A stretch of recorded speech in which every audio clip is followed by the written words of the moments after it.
This is the new era. This is the new era. This is an era of new information. Everything we know about, we have known and we have repeated endlessly about mental health and your psychology. It's not that it's wrong, but it's not the full story. Everything you think about yourself has been installed there, and you have been conditioned to think about yourself and your mind in a very disempowering way. You identify with labels. You think just because something goes on in your mind that it's a pathology. So we have normalized the pathology, and we have pathologized the very natural human experience, which is anxiety and depression. The way we label things in mental health is not really working, is it? The way we talk about our experience, we concentrate on the outer layer. Again, it's not working, is it? Even though we have so much research, frameworks, books, knowledge, information, advice and tips, people are suffering. And I'm here to show you another way. I'm here to look at yourself in a completely different light. In the light that will bring you relief, in the light that will elevate your sense of self and upgrade your sense of self, because this is what we need to be doing here. As I said, whatever we've been doing is not working. Even though people are very knowledgeable, insightful, so you might have a lot of insight about who you are and your mind, your psychology. The body really doesn't buy into our intellectualizing, into our rationalizing. So I work from the angle of consciousness, from map of consciousness, from the nervous system perspective, and I make people conscious. I elevate the understanding of the self. So if you found your way and if you're happy, fulfilled, and you got it, then that's not for you. If you, however, are struggling, and even though you try hard or less hard or whatever, and you think it is hard to actually work on yourself, stay, because I'm going to change your mind. I'm going to change your mind. My favorite lady's back. Emily, hi. I've been on live quite regularly, but at different times of the day. So I'm still, you see, this is my ADHD. The minute I try to impose any routine on myself, I fall apart. So the only way for me to work is to actually respond to every day rather than plan, right? Because planning and organizing and disciplining yourself, it doesn't work. If you're neurodivergent, if you have ADHD, or your brain is really multidimensional, as it is for a lot of people, mine too, thank you. Any imposition of external belief system is not going to work, because your nervous system is not going to buy into that. I feel really weird.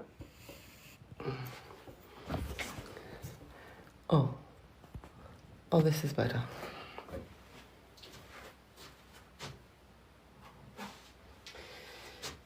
I've genuinely learned so much just from the 2 lives I've watched of yours. Thank you. So, chill, grab a drink, grab a cup of tea or whatever you're drinking, and devote that evening to learning about yourself. That this is the only way out. The only way out of this crazy experience is in. The only way out is through. So, as you know, I talk about childhood. As you know, I talk about nervous system. And I'm going to wait for about 10 people. I would like to buy your course when I can, for sure. I'm starting a group program on the 7th of April. Link in bio if you want. This is a 6-week program where you get the course, the exercises, and for 6 weeks on Tuesday, 7:30 UK time, we go through nervous system work and how the mind and the body work together. So anyone who is not really, and you see, like, it's already imprinting in you, whatever I talk about, it's already imprinting in you. So I'm really glad, the message is resonating. And I know, like, there are people who are DMing me. I get messages from people telling me their stories. I know you guys faking it. I know you guys faking it being okay. Not only, I knew this before, but now I see it more and more. And you committing to yourself is the difference between you growing and building a life you want and suffering more and more. There's no other way. And it's it's very motivating to me to not to give up on myself. I come from a very rough background and nothing has been served on the plate for me. Sometimes I think, like, gosh, why do people having so much access to information, empowering information, being able to learn about themselves, why is it more suffering? I'm working, like, I'm trying to figure this out, because and part of the reason, I think, is that you're being programmed for giving up on yourself. You're being programmed for exhaustion. You're being programmed for self-abandonment, right? You're being told to do nothing. You're being told to rely on the system. You're being told, and everything your consciousness is programmable.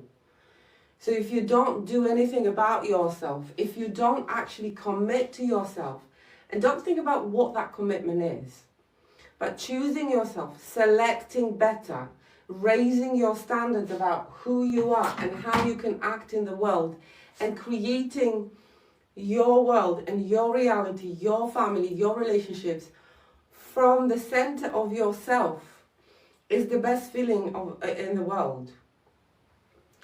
So I know you're numb, I know you're lost, and I know that the reality is now constructed in a way so you keep suffering. I know that, I know it. I have the knowing, shall we say. I have the knowing.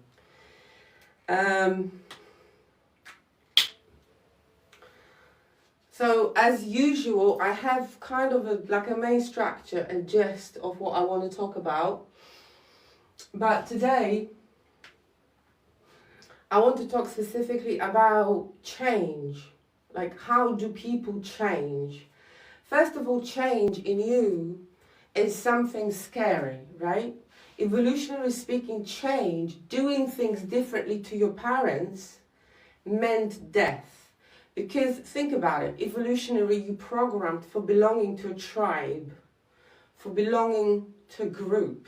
Because on your own you wouldn't have survived ever when you're a child, or when you're just like a single moving object, right? Because there were too many threats, too many dangers, right? And the idea that has been drilled into people is that that's still the case. And your nervous system is also programmed, evolutionary, for scanning for a threat. That threat used to be physical. That threat used to be an animal chasing you. But now the threat is mental, emotional, psychological. You being unconscious about your nervous system makes you vulnerable, makes you fragile, makes you weak, makes you programmable, and makes you really susceptible to manipulation. So it's time. And I know a lot of people are waking up, and you need to wake up. If you are feeling disappointed in the system, like, oh my God, I have learned a lot, I know so much,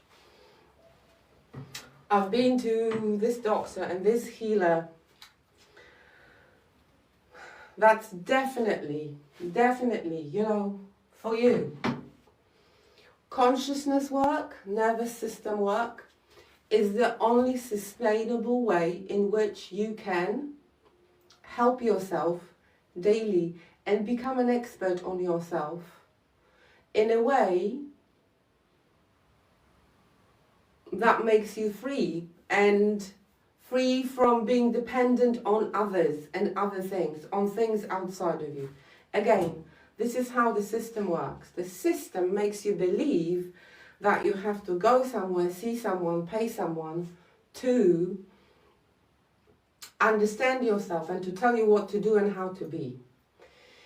And I'm going to say it again. If that was the way, we wouldn't be where we are. I don't know if any of you are looking at the statistics.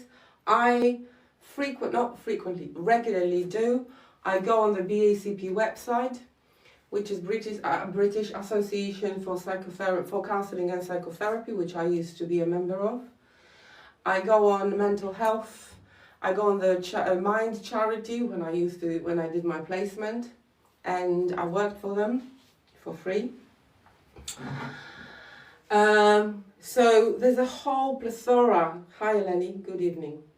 There's a whole plethora of systems around you, of energies around you, which make you believe that you don't have it in you, which make you believe that somehow you are insufficient, inadequate, and not capable of owning and raising your consciousness, right? That's why people are more and more addicted. That's why people are more and more in debt. That's why people are more and more miserable. And it's not about material things. Look at the society. Look at your neighborhood. Unless you live but even if you live in a very unprivileged, let's say, neighborhood, people can afford a lot in physical things.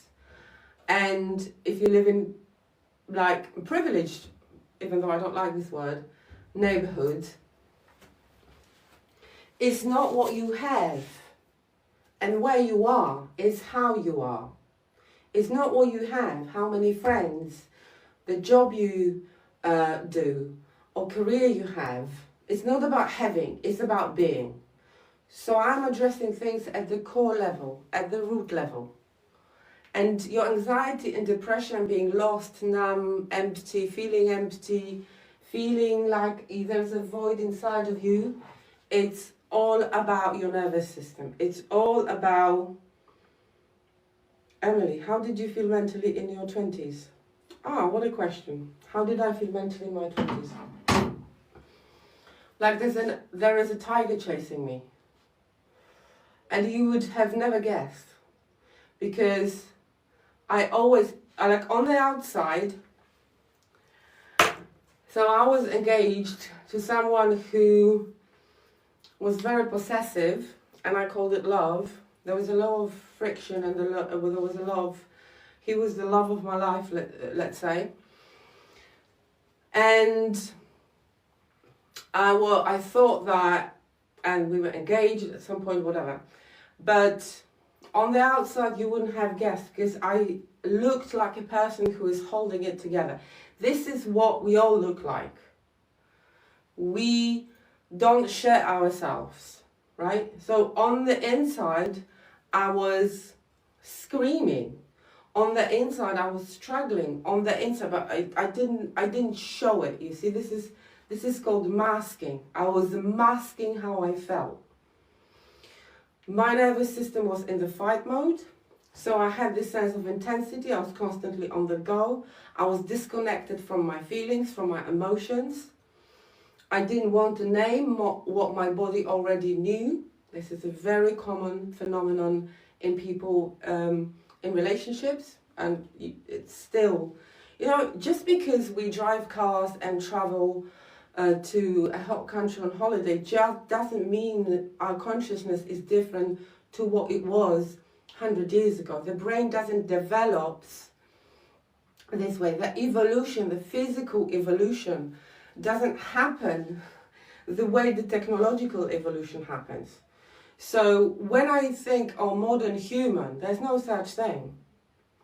Your nervous system is an ancient system, right? And we still don't know much about it.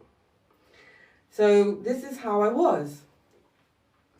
I was regulating myself with alcohol. I am a high energy person, so I was still able to do a lot of things and have a life. I was still in Poland, it was still quite rough. But I was, having fun, partying, going to school, whatever. But I was falling apart inside. So this is how I was in my 20s.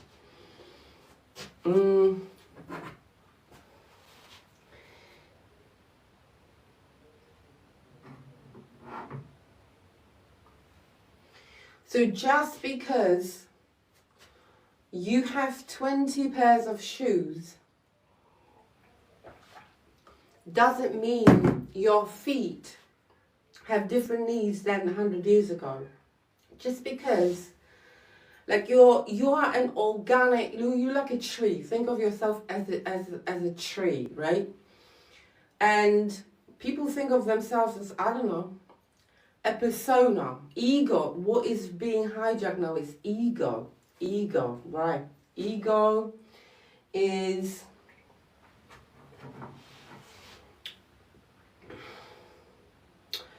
medico. How do I heal from people pleasing? Right, people pleasing. People pleasing, it's a fawn response.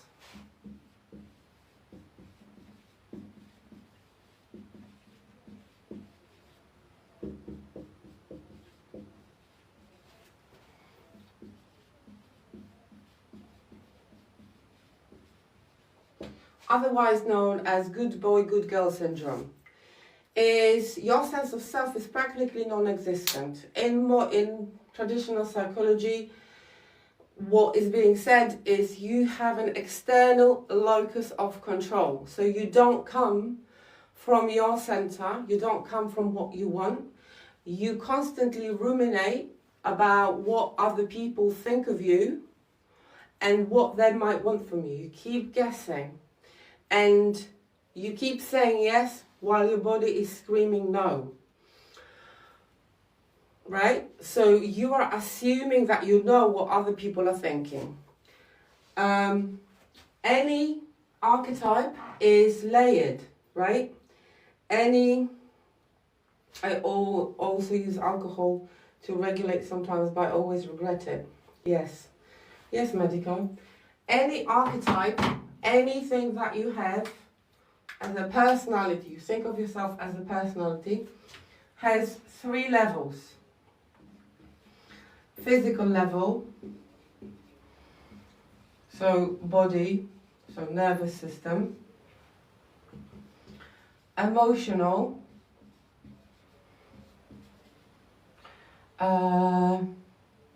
right?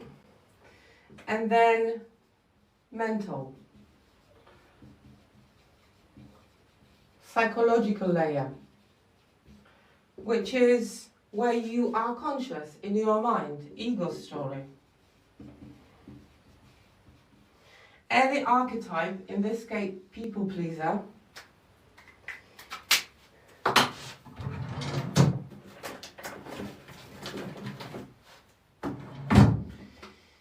so this is fawn response. So what happens in your body? What happens in your body? You know what I mean. In your body, I'm going to take an educated guess, as they call it. In your body, in your childhood, in order for you to survive, the dynamic of your wonderful family, your nervous system has chosen this strategy to survive, to connect, right? So it's like unconscious decision. I'm going to have to be the good girl, good boy. I don't even know what gender you are. In order to survive and to connect and to protect myself from threat and danger. These are children who are very polite, who do everything as they told, who never rebel, who are doing very well at school, who never do anything against their parents, who look after everyone, who listen to everyone, so who are very tuned in. So it's hypervigilance, right? So you are very tuned in with what is going on around everyone. And you are emotionally, you physically tuned in and emotionally tuned in. And that happens way before you are conscious, right? So these are not conscious decisions.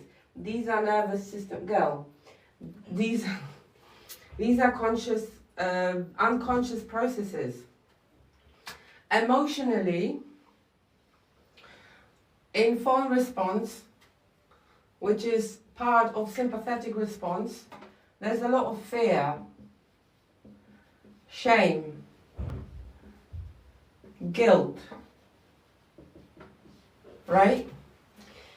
So again, educated guess, you had a parent who was saying things like, you make me feel like this, Mummy is very happy because you got a really good grade, the neighbours told me that you've been such a good girl, or a father, that depends what was the dynamic. So you could see, your little psyche could see that whatever you do, you have impact on your parent, right? And you can't handle the negative impact. Not a lot of children can. So the assumption of the ego is, I'm going to be perfect in advance. I'm going to be a perfect girl. Yes, you are right. It is very simple, guys. I've never met this person. So the ego goes, in order to survive and to get our needs met, because you get a lot of your needs met, everyone gets their needs met. So you have a place in the world, you have a role, and being a people pleaser, it's rewarded because you get a lot of praise. And in England especially, you know, I've noticed after some time as well, and when I worked as a therapist, people wear it as a badge of honor, and people are proud. That's why people pleasing. The trouble is, when you repeat something, when you constantly do something for years and months, etc., it gets wired into your nervous system, and because you have survival circuits for belonging and survival in your brain, you develop what's called default mode network. So this is a set of pathways in your brain and in your body. You automate it and it becomes your personality. It's not a personality. It's a behavioral strategy, survival strategy. That's why you've asked, how do I overcome people pleasing? Right? That's why you've asked. Because your body doesn't want you to be pleasing other people. Your body, your nervous system, and your soul, which you might be disconnected from, are waking up to the fact that you're not here to serve others, you're here to serve yourself. I also want to say, I also use alcohol to regulate sometimes, but I always regret it. Again, alcohol is a regulator for about 20 minutes, then it's a toxin. And regret is the dip, because alcohol is a depressant. So if you go overboard with, and that doesn't take much after some time, yes, This makes so much sense for me. Debs doing life. I'm glad it resonates, right? So with the alcohol, like with you, if you're numbing with anything, alcohol, drugs, buying, shopping, researching, all the ings, all the isms, right? All the isms. If you running away into like from how you feel, it doesn't mean you can't work on yourself. Just remember this. It doesn't mean you're failing. Keep digging and keep thinking and keep bringing things into conscious mind, right? So the ego goes, you see, when you when you are pleasing everyone, look how much praise you get. And ego really likes validation from the outside. So you are developing a behavioral, physical, mental, emotional loop that you depend on to function. That's why it's very difficult to break the cycle and the pattern, like with anything, which we're going to go into later. But people pleasing really is survival strategy, nothing else. So you can't handle no, you can't handle rejection, you think that how other people feel is your job, because that was your parent, right? So the dysfunction here is that your parent said, oh, you're making mommy feel so proud. And then you transfer this, or father, doesn't matter, right? Because it's really tempting, it's a temptation. You transfer this into all the relationship, all the jobs. That's why, people pleasers, you get a lot of praise. You get a lot of praise. But the issue here is the shadow part of this archetype, of this strategy, of this default mode network, or whatever you want to call it, on whatever way you want to go into this, it's that you live in a constant state of self-abandonment. So your sense of self, it's not even fragile, but it's non-existent. Because if you keep thinking about other people and keep removing their center of your decision making, of your desires, of your soul, right? You haven't even got to the soul, right? You're disconnected from yourself. You're disconnected from your body. And you're disconnected from your mind. So self-abandonment becomes what is adaptive in childhood and in early relationships, becomes really maladaptive. And you are taken advantage of in a lot of different ways. And you're becoming less and less for yourself. You don't respect yourself in a way that you should. And you can't handle rejection. And this is why little children do that, because you see, this is how creative the psyche is and the nervous system. We will do absolutely everything to belong to our parents, to be embraced, to be praised, right? And why do we do that? Belonging is survival. How do we belong? Through making connection. So your consciousness has made a decision that I'm going to make a connection this way, where I'm just going to be perfect, and I'm going to be a perfect girl, say yes, be polite, wear everything my mother wants me to wear, etc. Obviously that comes from a very dysfunctional and toxic parent, right? So I don't know where you are, but that's the truth with understanding this. So it doesn't come from you, has nothing to do with your personality, potential, or intelligence. It's simply, hello, it's simple, oh dear. Yes, oh dear. And can you imagine? We have so much knowledge and people still don't know that. And I think my estimation is at least 40% of people in England, of women in England, are people pleasers.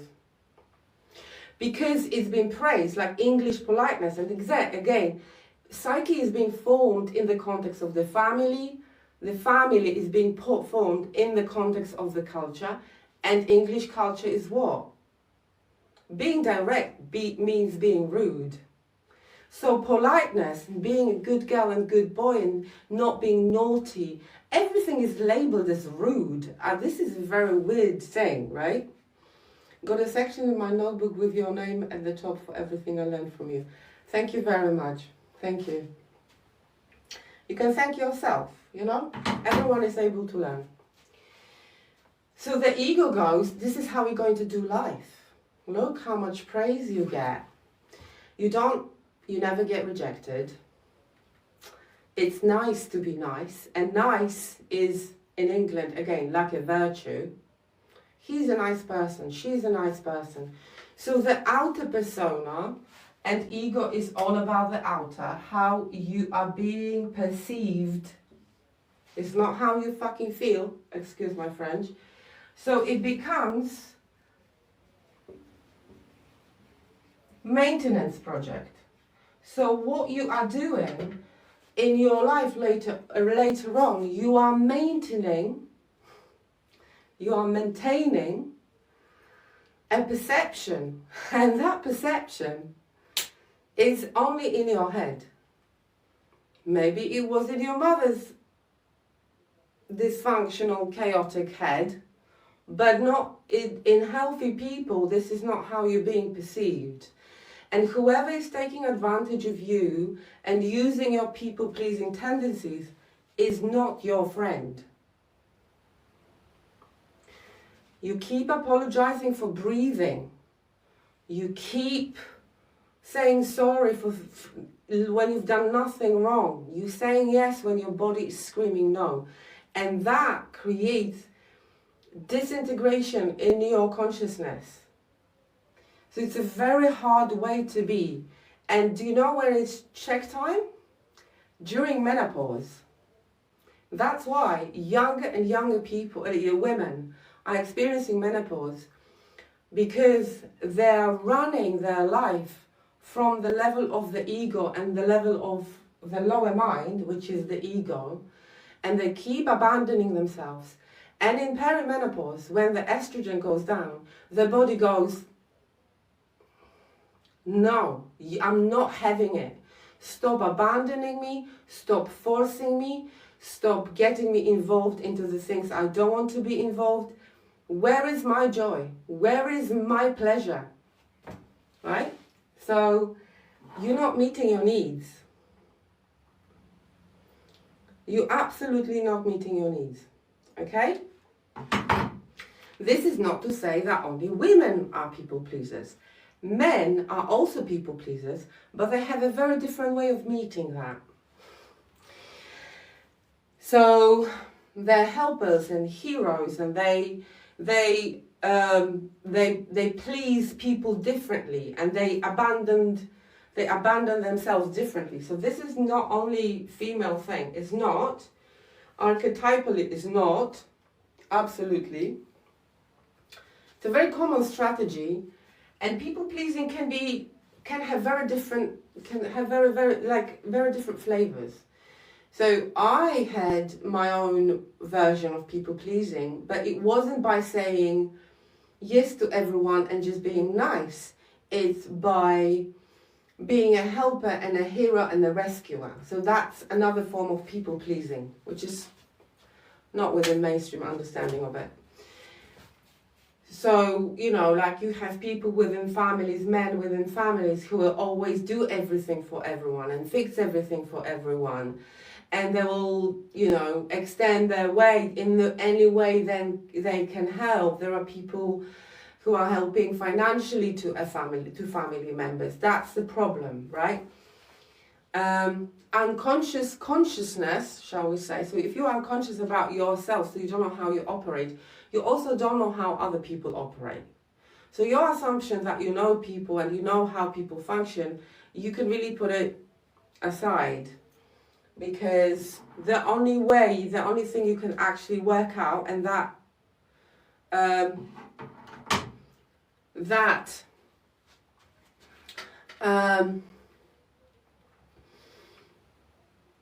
is a long, sorry, excuse me. I got too excited.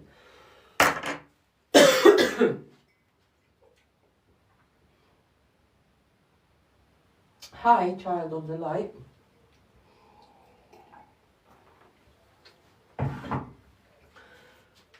I'm going to open the window. Okay. So when you live from survival identity, your life becomes this. You are maintaining a persona, you are maintaining an image that, quite frankly, no one is interested in. If you think about that for a bit longer. Including the people who you think are very concerned with whether you say no or yes, right? So physiologically, what happens when you're in fawn? Mobilization of energy, anxiety. Your amygdala is switched on, activated. Prefrontal cortex is offline, so to speak. There's a lot of tension, heartbeat, increased breathing, shallow, etc. So this is a survival strategy. Emotionally, there is fear, shame, and guilt, but mentally and psychologically, you're trying to override that. That's why the crisis, the crash, I can't do this no more, is a physiological inability, because it's a burnout. Because if you live from the survival identity for too long, that takes a lot of energy. Survival strategy and identity is very tiring for the body because it's not authentic. You don't live in flow, ease, flexibility. You're rigid. You have automated your behaviors and emotions, and you think it's your personality. So we attach to the idea of the self. We attach, for certainty. We really want to know who we are. We like that, we don't like that, etc. So that would be people-pleasing for you. So the narrative, obviously, how you present yourself, which has nothing to do how you feel. And your behaviors always reflect how you feel about yourself. So you will be acting out fear, shame, and guilt. Actually, you're going to compartmentalize shame and not feel. What is any survival strategy is rooted in the avoidance of rejection. So you try not to be rejected, because again, family is your first tribe. You need to belong to your family. You're going to do everything that's in your power within your nervous system and your psyche not to get rejected and exiled. And that means being invisible, like you being punished with silence. So a lot of children will do stuff just to be noticed and seen. And when it comes to people pleasers, the way you do that is you just being nice and perfect. A lot of perfection is there, right? Make it just everything perfect for everyone. Perfect for everyone. Great thing, French learner. Thank you. Let me do things perfectly, right? Let me decorate the house, do the dinner party, let me make everyone happy, while internally you are running yourself to the ground. And when it comes to emotions, because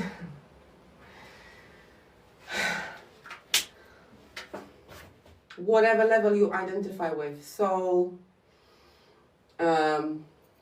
purpose, meaning, spirit, God, whatever, divine, you are here to create yourself, not others' ideas, not the ideas of others. And let me just tell you this, people pleasers are the most resentful people I know, because you will become resentful. if you're constantly giving and giving and giving, because the family, the friends, your boss, they see you as just the nicest person.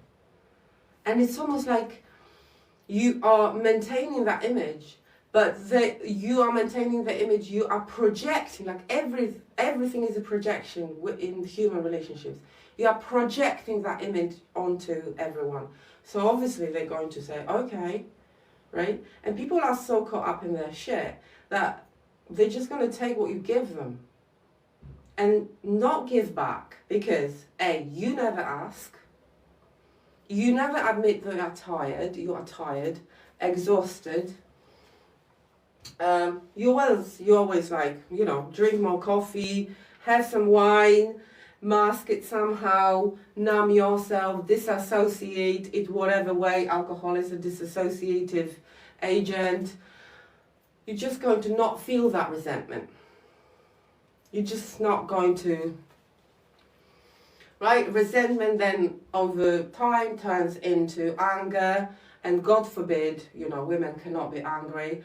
So obviously you don't know what to do with that, and then you suppress it further into your nervous system. Cortisol goes into your tissues. Then that's why 70% of autoimmune disease is women, because it's all suppressed emotion. Because yes, in a lot of ways, when you have a family or you run a business, there is a certain pleasing person, like people pleasing. It has utility. You're liked, you praise, etc. But you don't know where your boundaries are. You can't say no. You can't handle rejection. You have no discernment into it. If you avoid rejection, and yes, but there are a lot of situations in life where you need to protect yourself, and you don't know how to do that. So for people pleasers, the way to regulate their nervous system is to learn to say no and introduce boundaries. And we don't saying majestic big boundaries, like suddenly coming out, even though people do that when they have crisis or breakthrough or breakdown or whatever. They come out and they say, fuck everybody. That's why people say, like, she has gone insane. No, it's just years and years of suppression. But when we did that with my clients and when I work with people, it's all about introducing the no and learning to see, because your ego is lying to you. Especially if you have children, this is something you need to pay attention to, okay? Because you are modeling behaviors. So what we would do, we would find context in which saying no had no price. Perceived price, because it never has the price. But I would literally go, okay, so next time someone responds to you, because people are like, I need to respond because so-and-so is asking me this. So that having that urgency to constantly, like, doing things for others. Like, you are still in the survival mode. You are responding to everything as an emergency. So then, I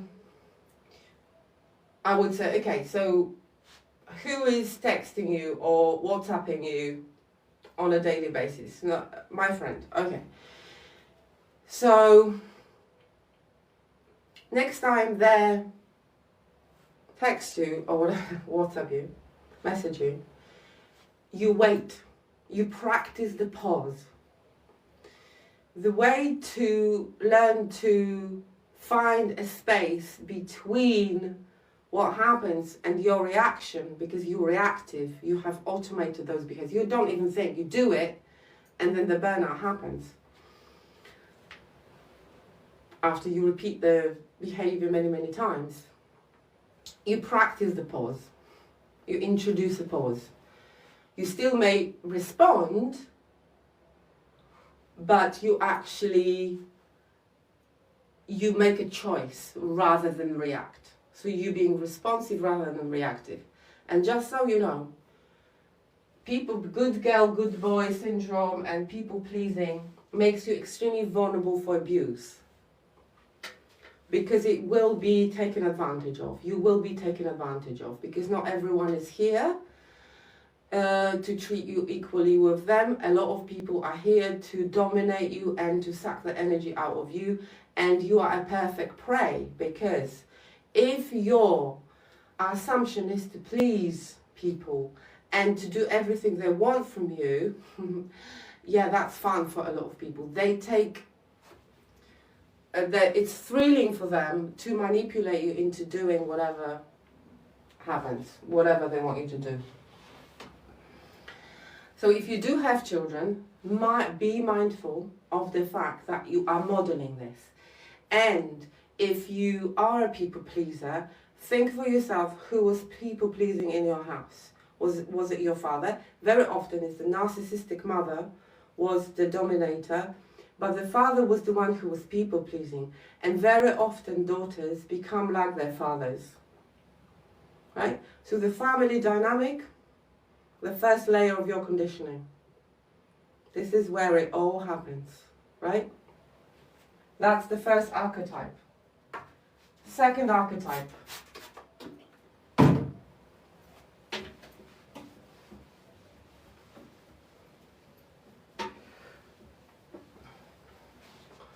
And just to sort of conclude the people pleasing, it determines everything you are and the way you are in the world.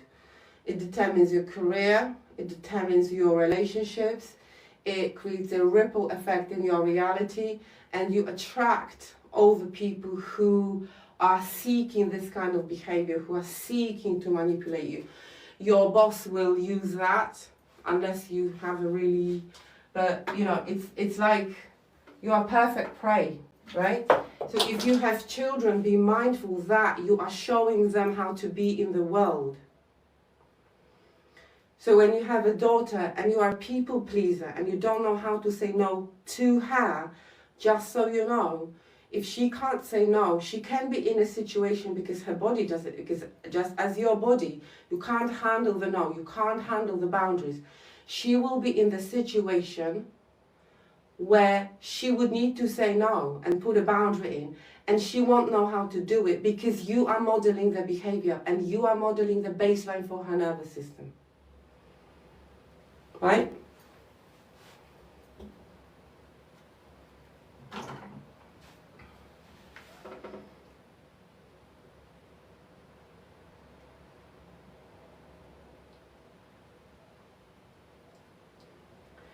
It has also affected my romantic relationships the way you are, so right. Yeah? Hi everyone. I think my people pleaser personality came from my mother often being a victim.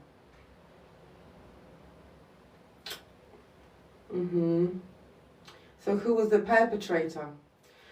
I'll tell you, now I'm going to share something I didn't plan to share. I'm going to share something, a drama triangle.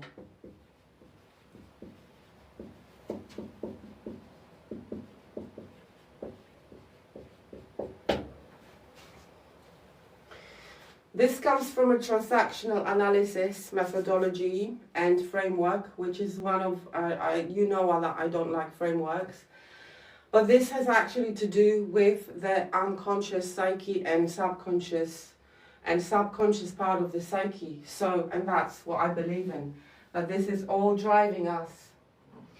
So drama triangle is a dynamic that it's called ego states. So when you have three people, ego takes a certain role, okay? So usually you have a perpetrator,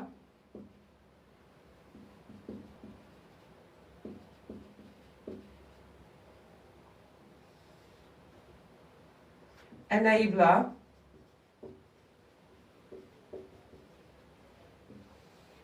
and a victim.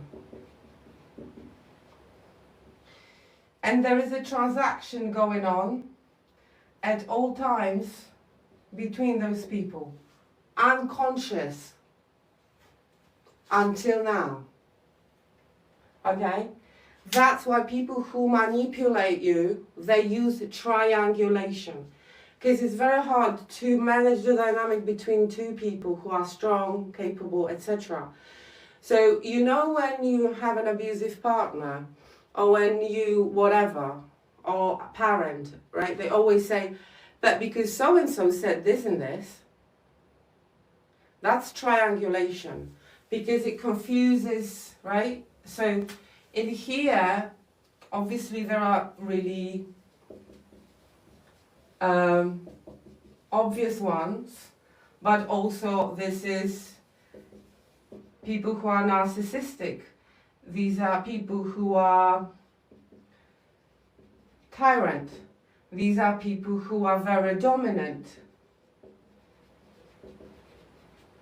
Right? These are people who need to exert power over other people in order. It's called narcissistic supply. So being superior to others in whatever form they can, it's not only men, okay? These are women as well.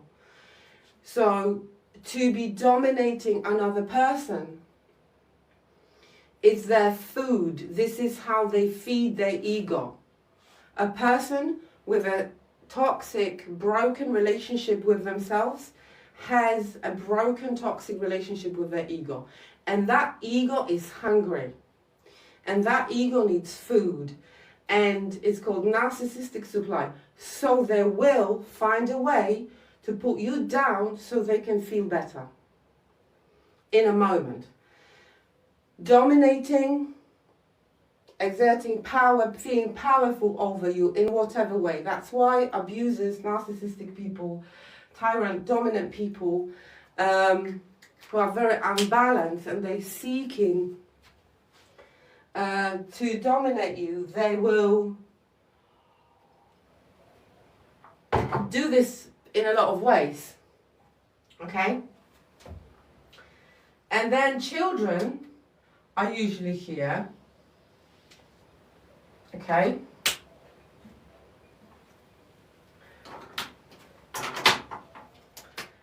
And you obviously have then enable. That goes also like rescuer.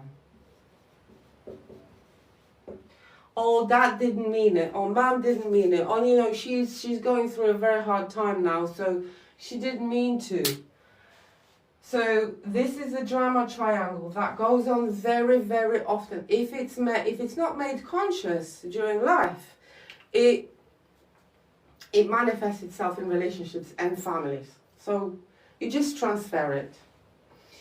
And whatever was happening in your, and that could be like, you know,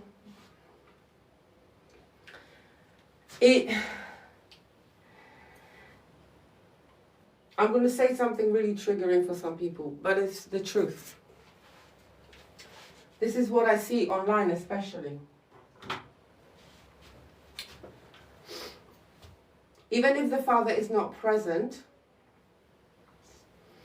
so let's say they got divorced. And then the father, a woman knows, right?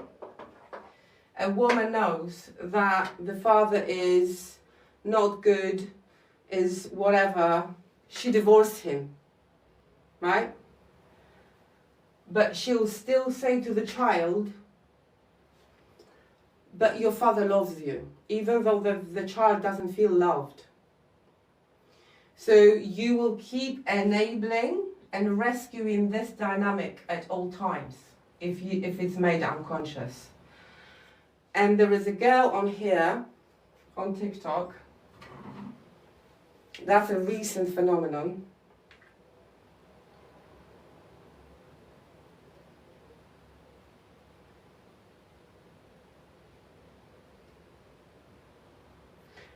Permission to feel and express all emotion is great, yeah. Even when I was sick, I was the hardest thing. This is good. Hello, Janelle. My narcissistic mother, she always pleased people and caring for others, but to you she was cruel. To us, she was cruel. Narcissistic people always maintain a very different image outside to what's the truth. This is across the board with dysfunctional family dynamics. What's on the outside, the outer story is completely different to the inner story, okay? What an interesting topic, and I follow you and never see you live before. Thank you for the follow, thank you for the likes. If you guys keep tapping, because I hear that's important. I'm really not good at this shit, but let's get the message.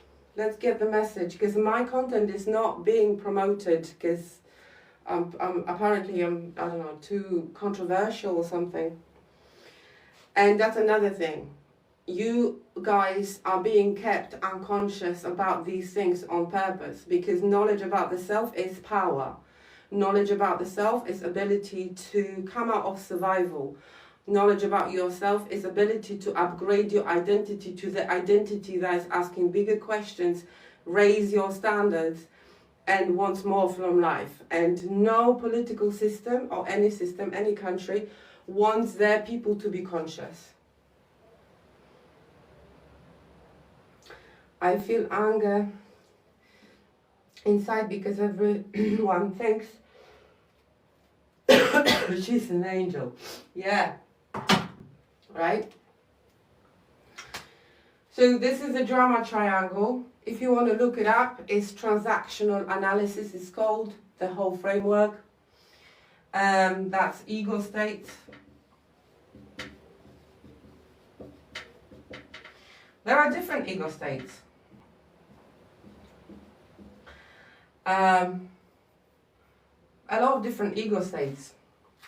You can be a child, right? You have a part in your ego, you have a part in your psyche where you can be a child, or you can be an entitled child or a playful child. You have a part in you that is able to be a parent, right? A wise parent or dominant parent or authoritarian parent. And in here, the trick is have that triangle in your mind's eye, and when you're unconscious, you are inside of it. And actually upgrading, thinking about being conscious about these mechanisms, it's about stepping out of the triangle. And that is all what is needed. And then being conscious and observing it in your family dynamics and being indifferent, right? There's nothing more triggering for narcissistic people and perpetrators and people who are playing games, because this is all the game of the ego, than being indifferent to people. Being indifferent. And protecting your peace. Okay? Protecting your peace. So there are different ego states. We're going to go to the next.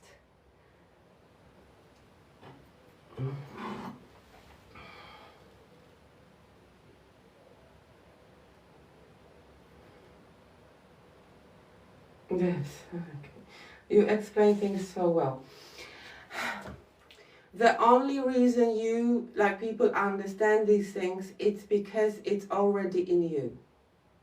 Making sense out of your inner experience and your life experience, it is how you become happy, fulfilled, and mature. So it's not, I'm not teaching you anything you don't know. I'm just naming things. That's why it resonates. I feel the same with my stepmom. She's a bully to my dad, but no one would never know it. Yeah. Learn about TikTok from the original TikTok profiles. This is education and welcomes it. Mm-hmm.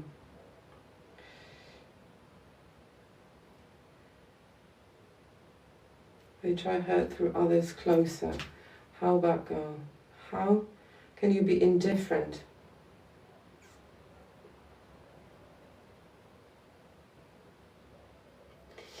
Listen, again, there are so many narcissistic and enablers.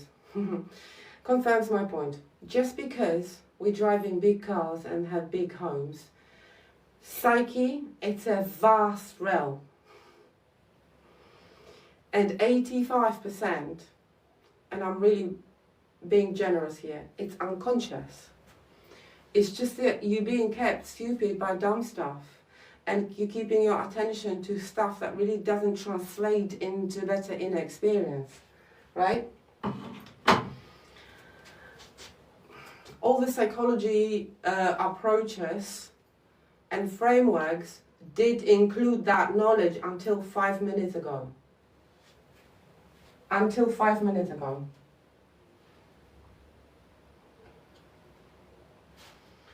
So we did the people pleasing. So the people pleasing is the fawn response.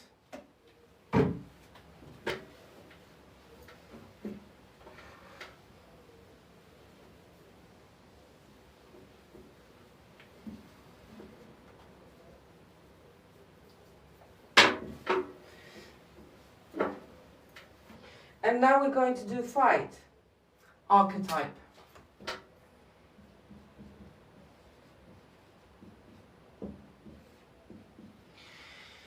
So again, part of survival identity, part of physiology, where there is, because of chronic stress, threat, manipulation in your wonderful family of origin during your childhood, some children, just as I talked about making a connection and surviving, survival strategy, etc., these are the children who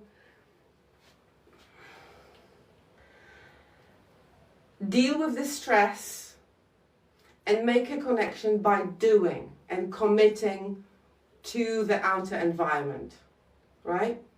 So there's a lot of energy in the system. Again, adrenaline, cortisol, amygdala is activated, the whole nervous system is activated.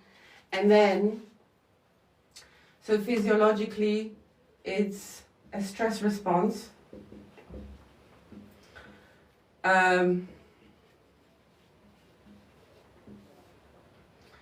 Then, emotionally, of course, there is fear. With time, anger, resentment. This is how you cope and manage your environment. So very often looking after siblings, you know, these children are labeled naughty, difficult, defensive, argumentative, various different things, difficult, too much, right? So they're a handful, let's call them. I was one of them. But the training goes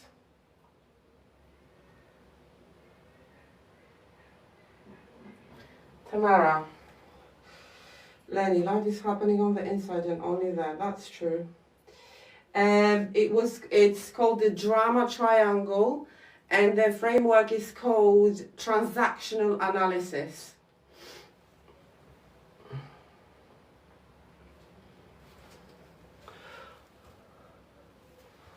Right?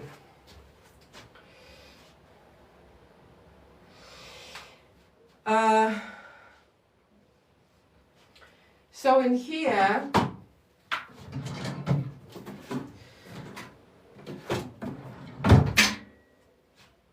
what we have in here, so emotion is fear, stress, threat, right? Because obviously there is no safety, emotional, physical, etc.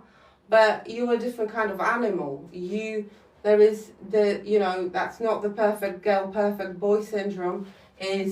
This is the fighter, the wrestler, and the hustler, right? So again, and what is the narrative? What is the ego here? Ego story.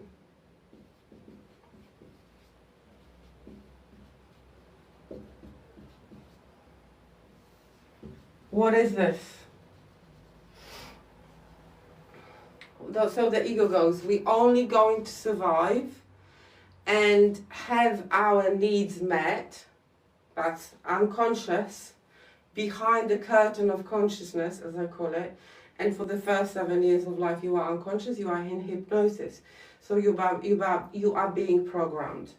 It has to do with the energy within the system, but it doesn't matter.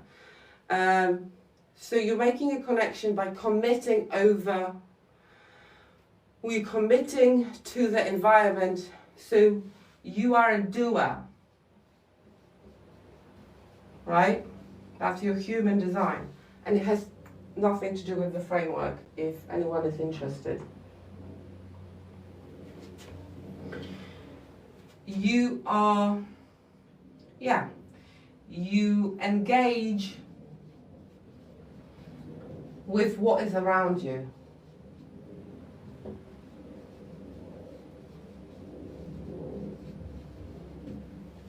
So you play, you clean, you shout, you argue, you go to school, you take part, you like very interactive person. You engage and commit, right? Then over time, that gets wired, or everything we repeat every day, physically, emotionally, mentally, psychologically, gets wired into us, into a default mode network, and that becomes our personality.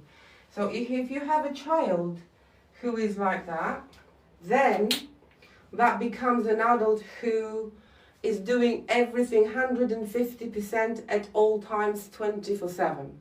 So you're doing 17 things, whatever you're doing, partying, working, friendship, parenting, you're doing constantly everything. You're very active physically, so you're restless, your body is restless, so there are different labels for it, but you can't sit still, basically. You have a sense that things are like everything is an emergency, so you have a certain sense of intensity in your body, right? And then your mind is very busy because you're constantly working out how do you want to control. This is how you get a sense of control. The same with people pleasers, but it's a different behavioral strategy, right? The inner state is very similar, but it's a different behavioral strategy. So these are the adults who, whatever you're doing, you're partying, talking, cleaning, whatever, you constantly overcommitting. And that is also a form of self-abandonment. Because these are the heroes, the rescuers, they let me do it for you, let me do it better. I'll do it for everyone. You listen, you are being pulled into many different directions. Again, there are industries and careers where that would be very rewarded, right? So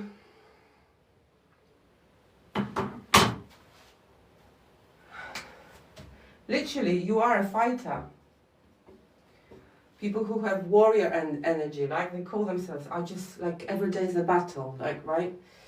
Fighter, hustler, wrestler energy inside of you. The narrative is, let me do it, I'll do it better. If I do it myself, it's just quicker, right? It's very, very speedy. Like you're galloping, physically, mentally, and emotionally. And as I said, this is a form of people pleasing. So it doesn't come, what you do, it doesn't come from what you want to do. It comes, I must, I have to. Come from this. I should, I must, I have to. I have to do this, I have to do this, I have to do this. It's not what I need. And you never do again. It's a self-abandonment.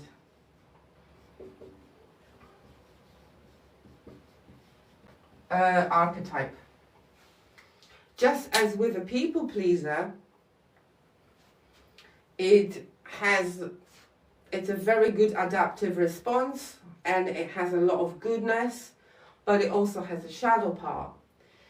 Because you become, again, no one never asks you how you're doing. You are by your family and workplace and your friends. You are perceived as someone who always has it together. You are being given problems that are not yours. You're solving issues that are not yours. You're taking too much responsibility. Very likely you have been parentified. So you have been, in the family of origin, you have been burdened with responsibilities that shouldn't belong to a child, but you were looking after your parent, your mother or father or your siblings, emotionally, psychologically, physically, very often. So these are the children whose parents were alcoholics, for example.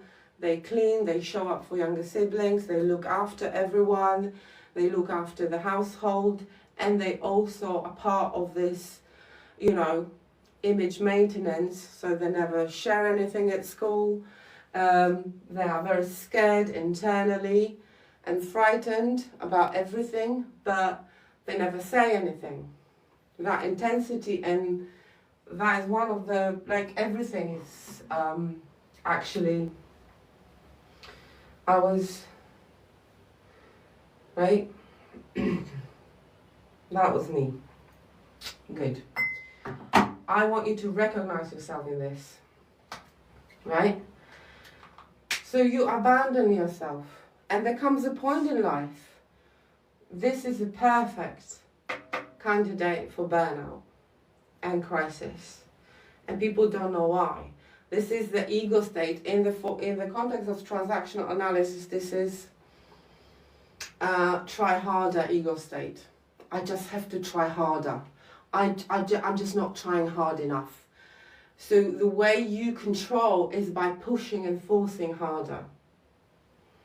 To never listen to yourself, you ignore how you feel, you get more the perfect candidate for taking drugs, medications for dopamine, you soothing yourself with alcohol, shopping. So you're trying to somehow, all the survival identity really somewhat, like every time, every person will find a way to soothe themselves and to disconnect from the discomfort of the burnout, because everyone is actually at this point, at some point, or at some form of burnout.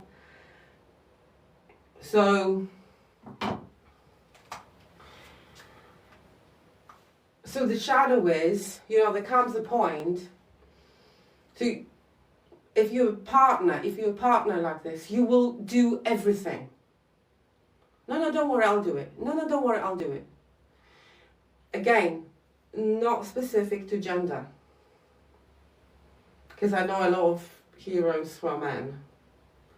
And again, it makes you people who have tendency for laziness, for avoiding responsibility. This is usually who you marry. You always marry your unfinished business, by the way, and from childhood. So it's really good stuff to know. So there comes a point when you start thinking, why is it always me? There's a certain resentment, anger, and rage building up, because it's like there's anger, resentment, because things do start falling apart. Because you're not a hero, you're not a rescuer, you're not here to be taking responsibility and shouldering responsibility, yes, for the children, of course, but up until a certain point where they can feed themselves, dress themselves, etc.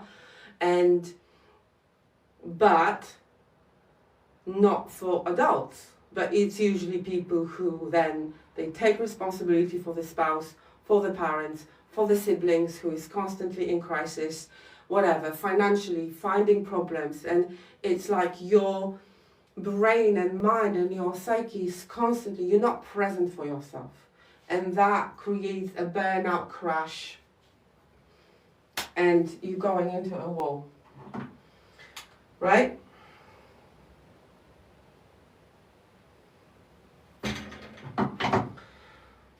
So it's not your personality. Let me do it, I'll do it better. A lot of perfectionists, and also things that are really slow, because every archetype has a certain attraction and certain aversions. And I think it's very wrong that people think, oh, you know, I like when someone is like me. It's never like two people pleasers together, or it's never two. This is a very strong ego, by the way. Every ego is strong, but if it's wired into you properly over the years, then it becomes your identity again. And every archetype works the same way. We, for certainty, we love knowing who we are and what we like. And what we like doing, what is us. It's really me, right? That sounds like me. That sounds like something. And everything you watch and the whole society really caters for everyone. This is how brands are established. They speak into your subconscious mind.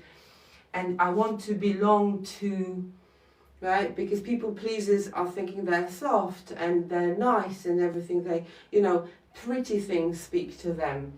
In here, as a doer, it's like, action takers. There's constant action and the clothing, right? So everything reflects that. That's why I say that a lot of industries employ a lot of psychologists because your consciousness is really programmable. And if they can match you with how you perceive yourself, or that looks like me, right?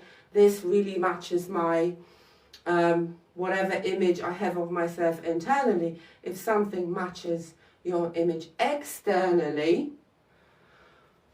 then you're going to go for that. And I must have it. I have to have it, right? The outer, your style, reflects your inner state.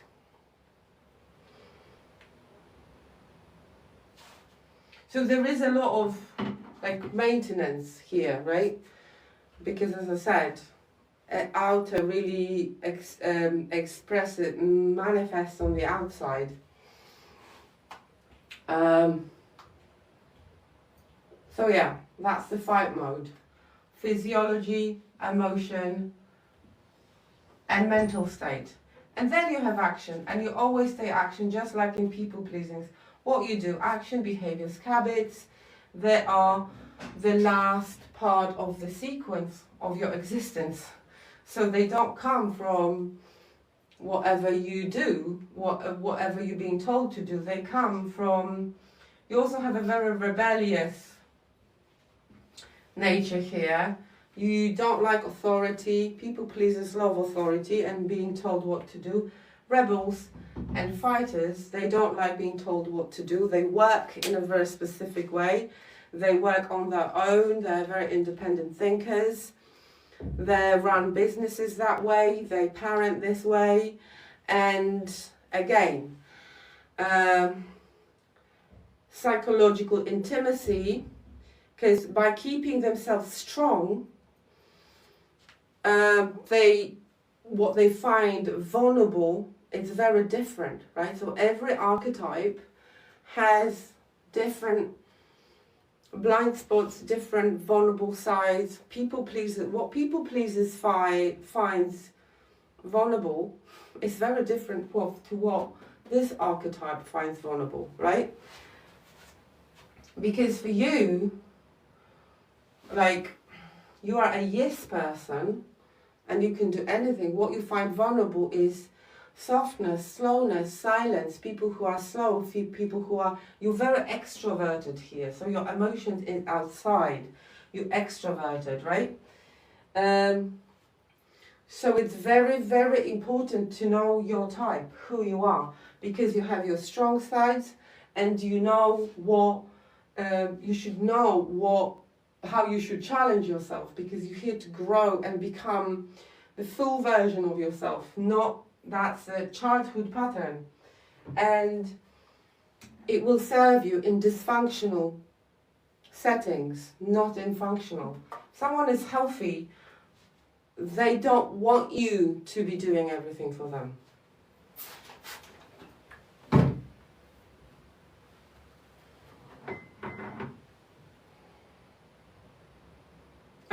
Thank you, Mel.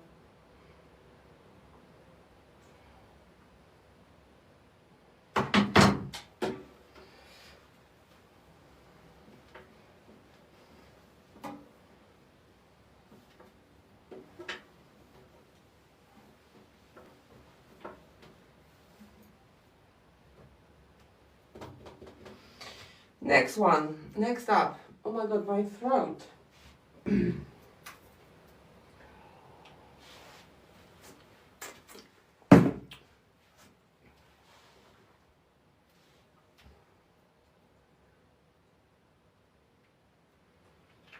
Flight mode.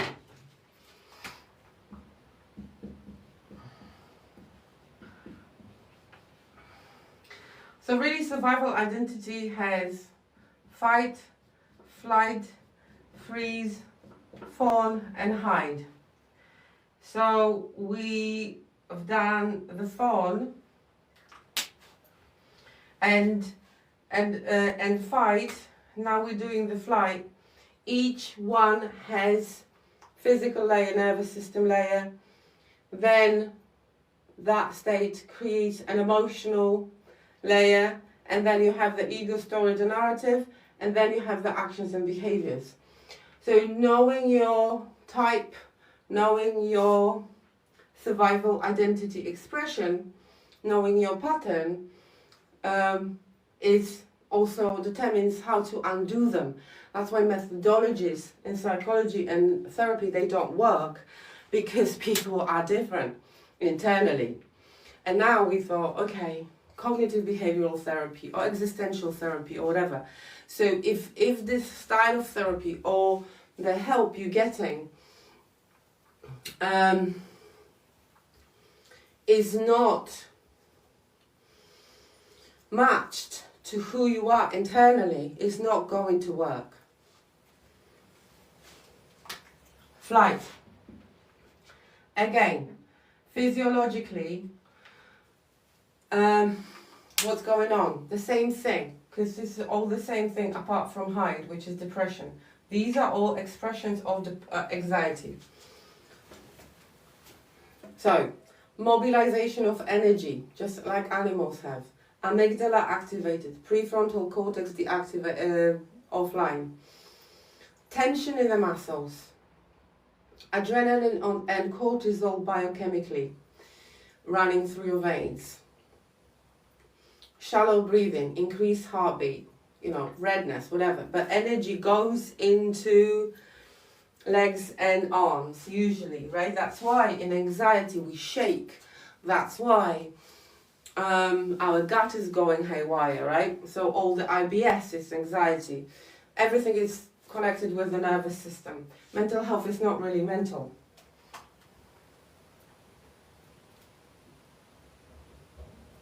Vanessa.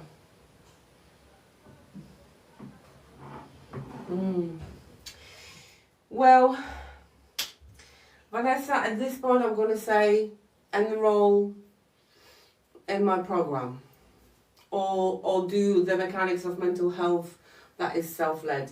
I have no reason, I can't do it. I don't know you, I haven't met you, I don't know your body, right? So you need to get to know your body, because each type will require you need to know what mode are you in, and this is how you know how to come out of this in the moment. So even if I tell you, oh, this is what you do, it's like you need to do the work, you will not bypass this. I tend to disassociate, so I don't know my body as much. Well, so it is time to get to know your body, right? So while you're learning, try to map it out for yourself, guys. Try to map it out for yourself. Flight. Physiologically, as I just said. So emotionally, obviously, is fear, shame, guilt, whatever. But these are the children who deal with stress.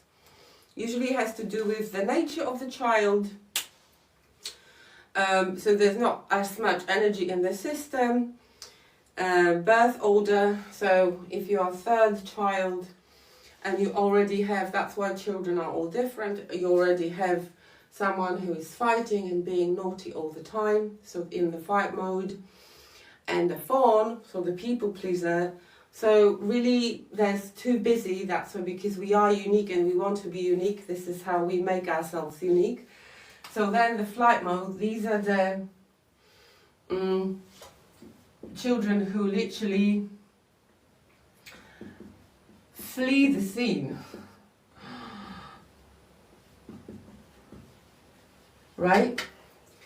These are the children who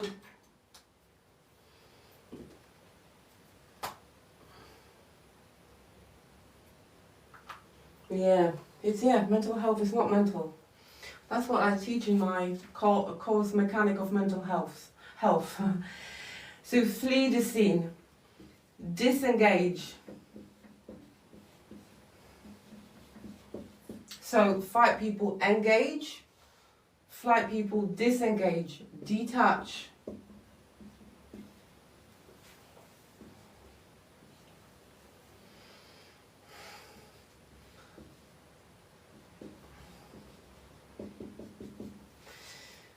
So these are the people these are the children who are sort of disassociated and detached, but they're okay, you know. However, if the skill of speaking up for yourself and protecting yourself, and in childhood that's not really possible, is it?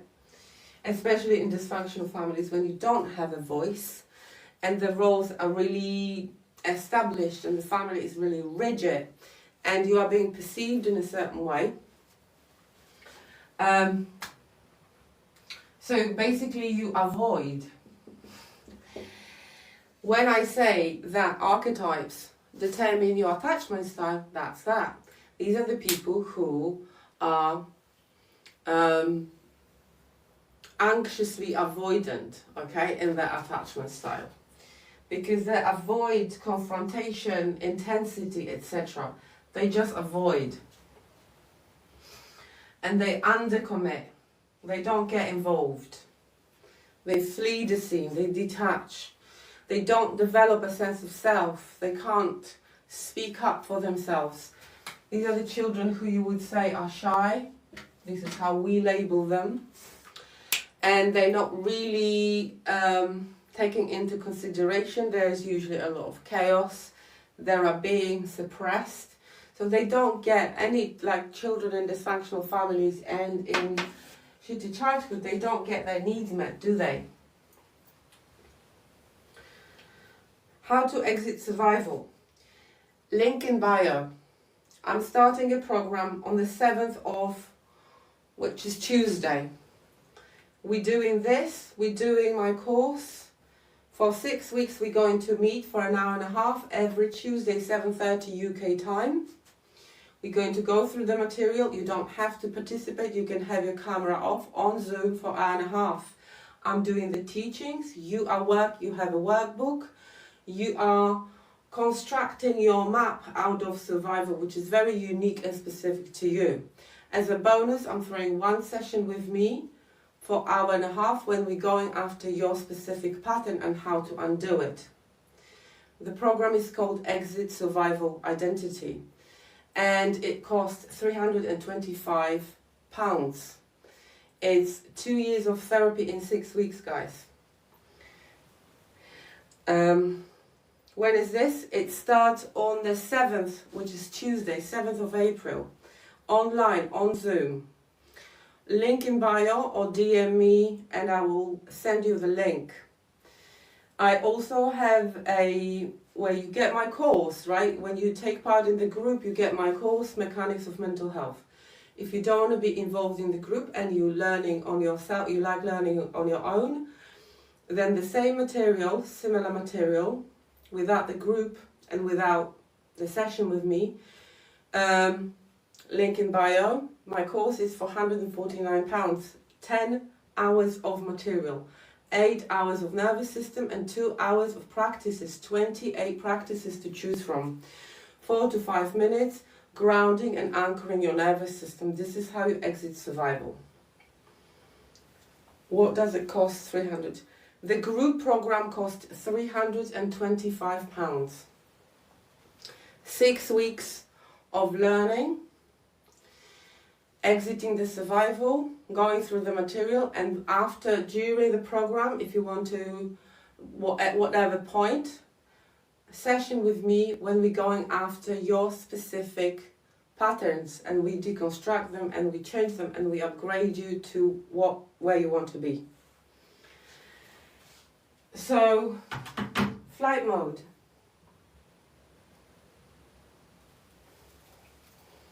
Are there any success stories? Yeah, have a look at the courses. there are reviews there. In therapy, I've been teaching this stuff in therapy for years, one-to-one, and I've got some reviews, but this is the very beginning for me to come out with this to the world. So,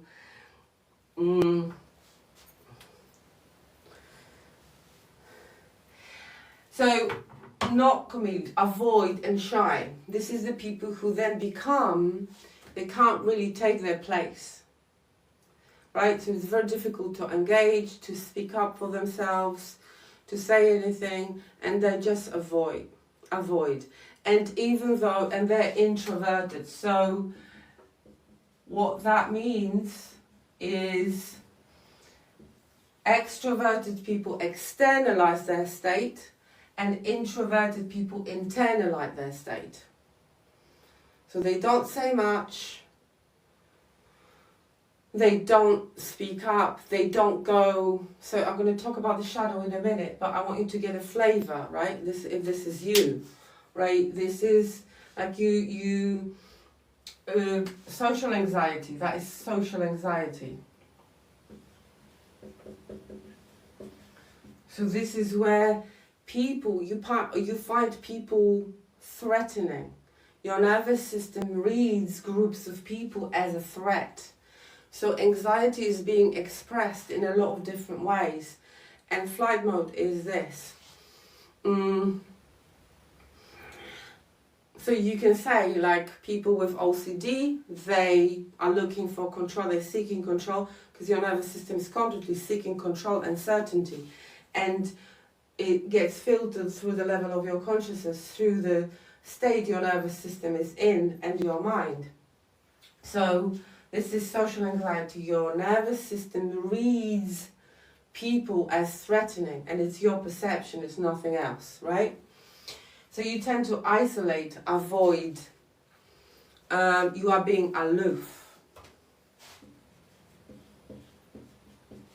So physically there, but you detach and disassociate a lot. Internally, physically, mentally, you're not listening. So that engagement, right, is you're not present. You're not present.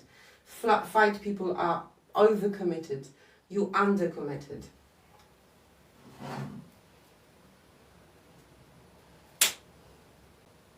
Hi team.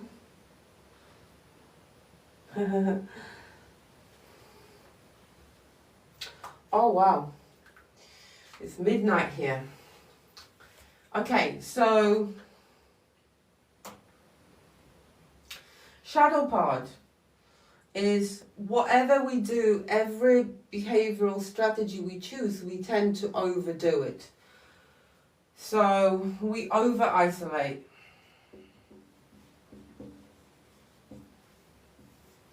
It's very difficult for you to build any relationship in which you feel seen and the other person, and it's also quite challenging to be in a relationship with that person, because it's like that person finds a connection threatening because they survived by detaching, okay?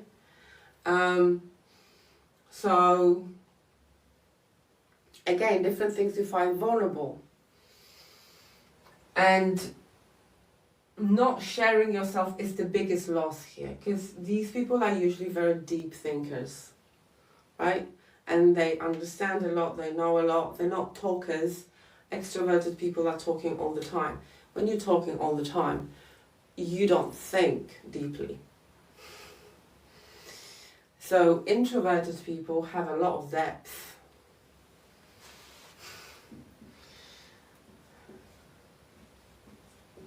And the truth is, a lot of people would benefit from you sharing yourself, and you have a lot of depth and wisdom, and you're not sharing that again, right? So you don't go for jobs, you have quite a low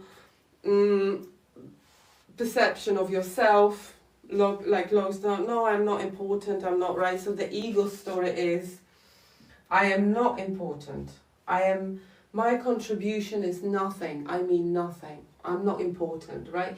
You function, but you don't thrive. Again, survival identity is not about you function, you survive, but you don't thrive. And, you know, a lot of people can perceive you as cold, not interested in them. Doesn't mean you're not interested. It's just you find connection threatening. There was some kind of punishment when you tried to judgment, some bullying within the family, maybe from a sibling, maybe from a parent. So you develop that strategy and that flight.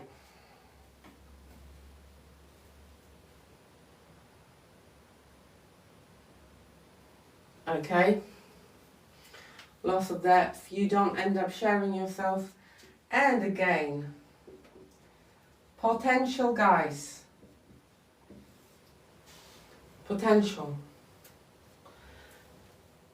Survival strategy has nothing to do with your potential and your essence, who you truly are. Right, so we've done flight.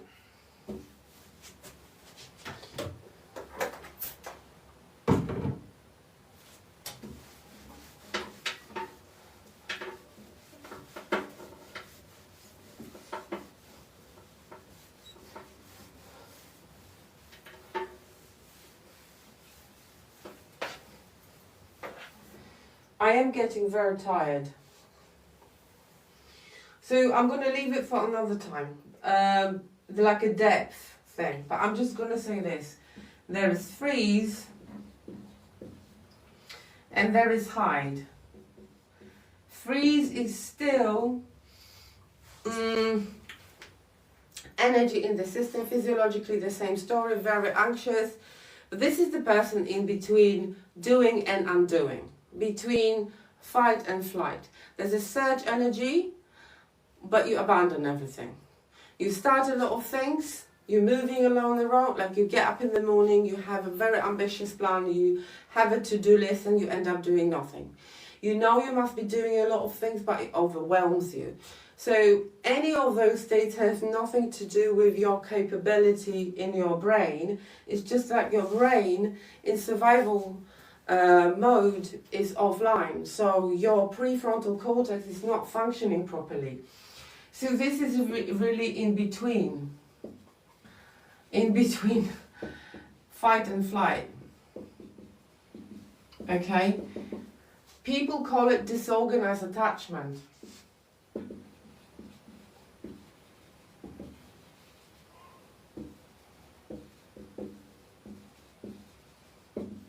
It's like you can't decide.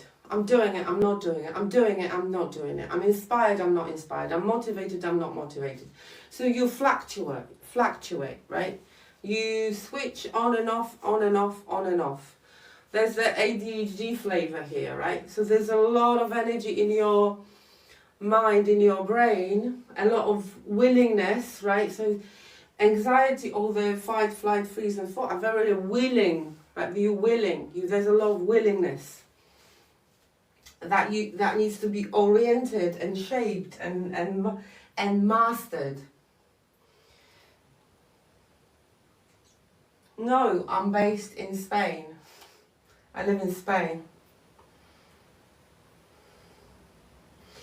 No, I don't go. Doorstep. This I just got here. Electric authenticator.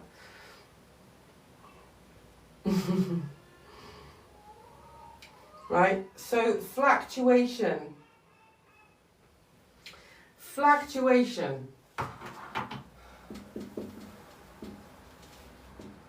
I'm motivated, I can't be bothered. I'm motivated, I can't be bothered. So you could really label it as ADHD. Look, attention deficit, right? Hyperactivity disorder.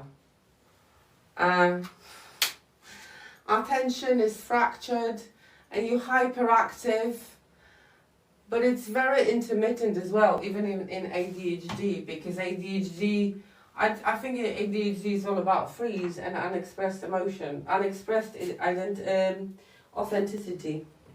Oh, I like your content. I have followed you. Thanks for sharing. You are very welcome. You are very welcome. Fluctuate, right? These people are frustrated because there's a lot of willingness but inability to execute, right? You want to, but you don't know how. You want to, but you don't know how, right? Again, survival strategy, survival identity. Nothing to do with your character, nothing to do with your potential, nothing to do with your personality. Personality doesn't exist. So, frustrated. You externalize, internalize. So it's a very unstable way of being. It's very exhausting. All the states are. It's very exhausting, frustrating. You are disappointed with yourself too often. It's foggy. It's sort of, it's quite a difficult place to be. It's a very specific state because in fight mode, you overstimulated. In flight mode, you understimulated. This is quite difficult to work out because you really need to know what do you need in a given moment, right? So the pathway to regulation, to regulate your nervous system is very different to each one of those states. So when you're hearing people, this is the way to regulate your nervous system, no. Tips and advice don't work.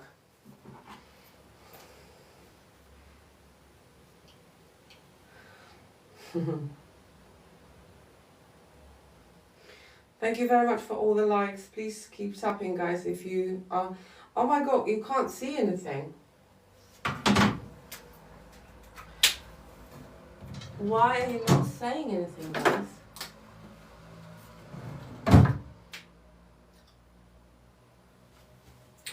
Right, so you're frustrated, you fluctuate. Again, loss of potential.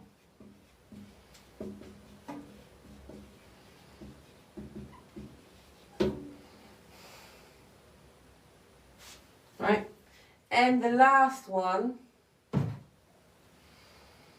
So there's a lot of potential, but it cannot be expressed because, energetically speaking, in the nervous system and in your psyche, you need to orient. You need a map. You need a map, right? That's why people have a lot of potential, knowledge. They intellectualize, but what's missing is the feeling. Like you need to feel your way out of this. And you need to connect with your body. This is what I teach in my programs, right? You need to re-establish and repair the connection with the body. Because what's really the problem with mental health is like you lost the connection, your disconnection from the body. You treat your body as an enemy and you think everything's mental and it's all in your mind. No, it's not. Story follows state. So your style of thinking is an extension of the state within your nervous system. And as I said many times, this is all about energy, fight, flight, freeze and fawn. Hide is what we commonly understand as depression. So it's a collapse and shutdown of the internal system. So think about a very dysfunctional, chaotic, abusive, neglectful childhood, and the way to survive, every kid is choosing differently because that's why you can never, siblings are usually very different. And this is, children are very rarely depressed, but this is a shutdown. These are the children who sleep a lot, for example. And I've worked with people like this who've slept through their entire childhood. Because this is a survival strategy. Whenever the system goes, okay, we're not going to survive this by engaging. So survive, like behavioral strategy is not going to work for us here. What is going to work is like, I'm going to decompress you to the point where you just disappear for the people involved, and this is how I'm going to keep you safe. So shutdown and collapse of internal resources. That's why people who are depressed, they find They have no energy for anything. Because literally it's a physiological, it's a very, very difficult. And that's why it's very, like, you can't do physically, you can't do stuff physically. So,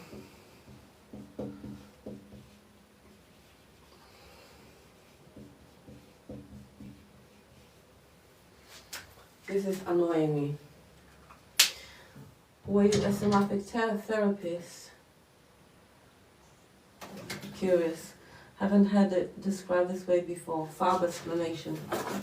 Thank you very much. No, I was trained to be an integrative therapist. I have a degree in psychology as well. But my teachings are based in polyvagal theory by Stephen Porges, which I have studied myself. And I also take psychedelics and work with psychedelics. So a lot of this has been given to me, let's call it, and I get a lot of downloads. But this is all rooted in map of consciousness and Stephen Porges' polyvagal theory. So this is my story. This is my background. But somatic therapy is absolutely brilliant, but again, it's not accessible. You need to go and seek, you need to go somewhere, right? And if your body is disconnected and abandoned, you're going to avoid that, because touch from other people and any work that can be done with someone else, especially if you've been through very difficult experiences like DV or SA, I can't say these things because I'll be flagged up, then your body will avoid that, right? So the issue, like with therapy, with talking therapy, the people who really need therapy, they're not going to seek it out because they're so shut down that they can't talk. And one of the symptoms, I don't like this word, but one of the ways in which your body keeps you protected is inability to ask for help, because you have asked for help as a child and the help wasn't there. So unconscious assumption, I'm getting tired, is that if my parents didn't help me, a strange lady on the internet doesn't give a damn, right? So you build your self-concept, right? If my parents don't give a damn, no one gives a damn. So your worldview is being built on the basis of your experiences. So people who've been through hell, they think everything is hell, and they think they don't trust anyone. So my programs, it's all about restoring the trust in your body and seeing that your body has done whatever it had to do to protect you. And teaching your body safety, that you are safe, that the danger and the threat is gone.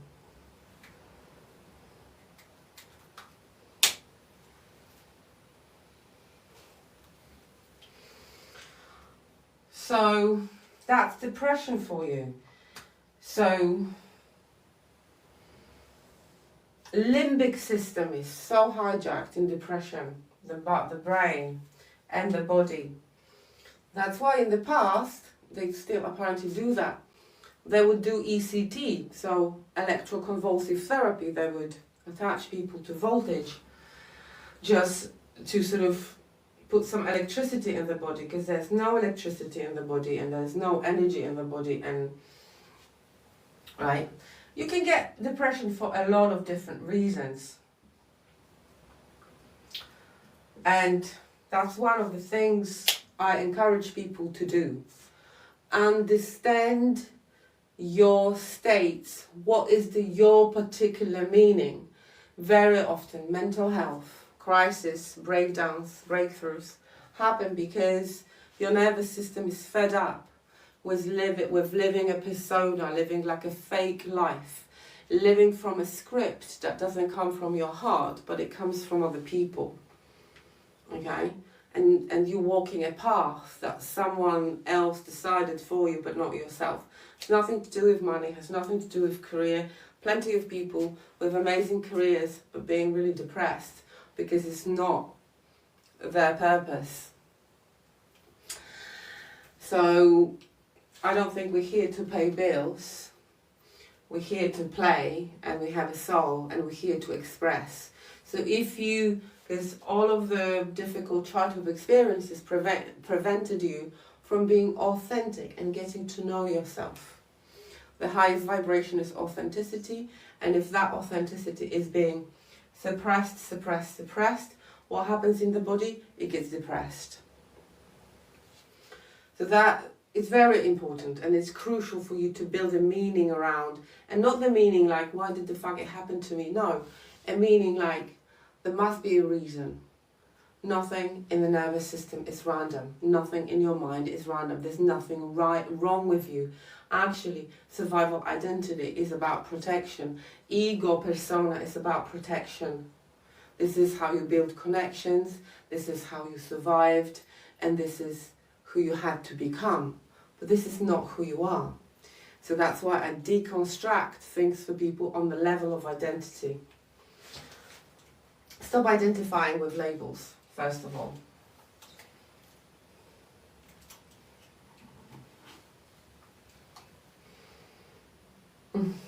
You're very welcome.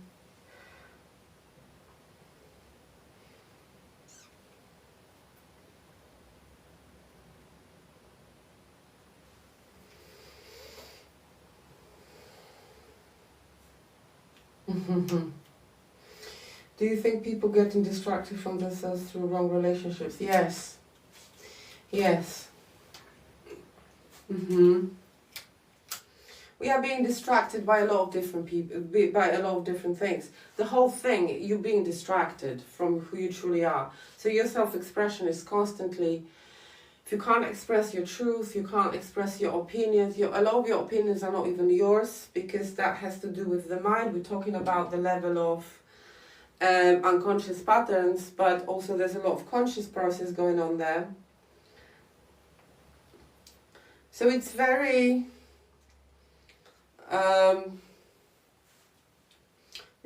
you are very complex. Your consciousness, it's the architecture of your consciousness is very complex. Becoming conscious about those different angles of yourself, it's the way forward, right? So keep connecting the dots. Therefore, from soul, yeah. Does all movement help with depression? Pathway outwards, here to play.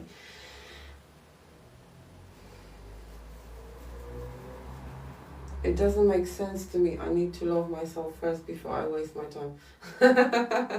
So, the conviction is you can't basically give, you emanate your state. So if you don't love yourself, and you certainly don't want to love anyone who doesn't love themselves. That's such a hard word. That whole idea, I mean, psyche, if I was to do a lecture on the psyche, I would be here for 2 weeks non-stop. Psyche is such a complex, programmable space, right? Your consciousness is.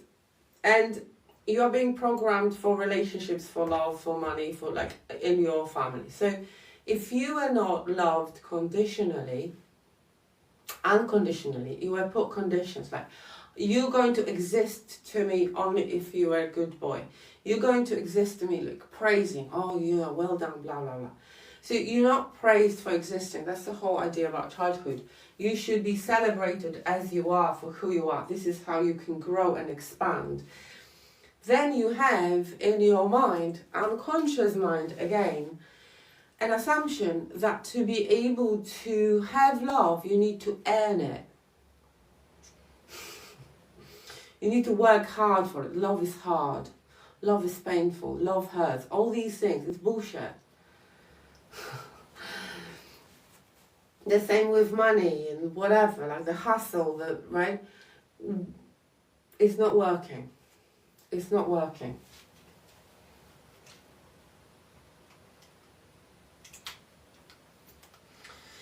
So in here, I don't know why, but I want to talk about the masking, right? A lot of people live in this state, but they're masking their state. And they have mastered this very well, hence the high functioning depression. So the internal narrative, the body is depressed. But some people manage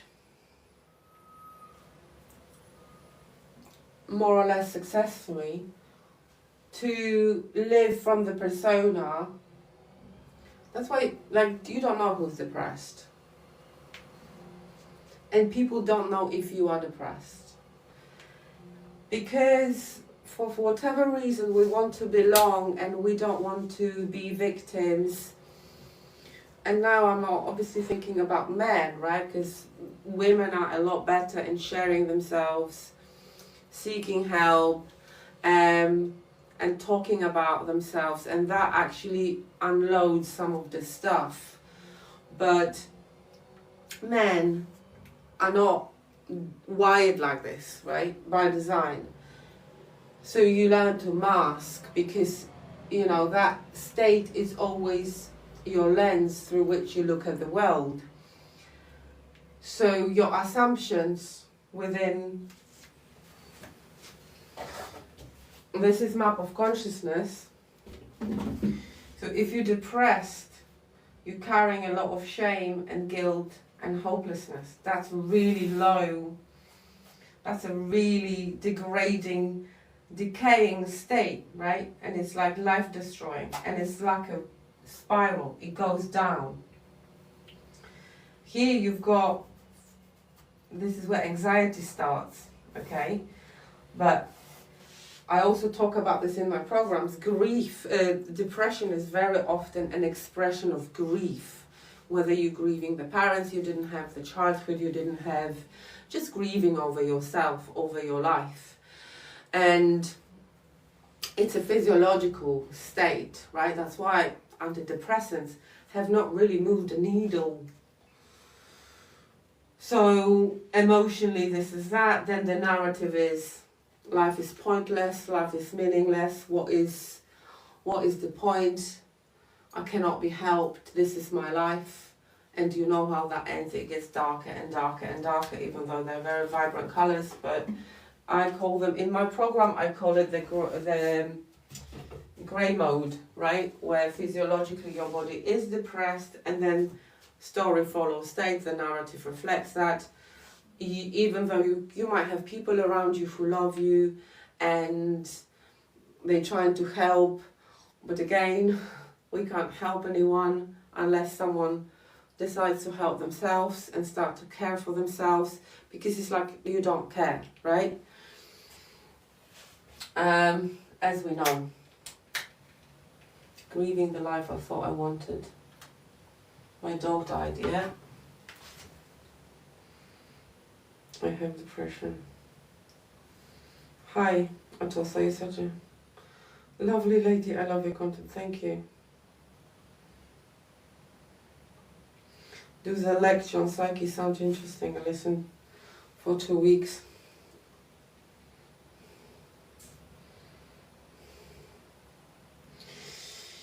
Right, yeah, depression is grief.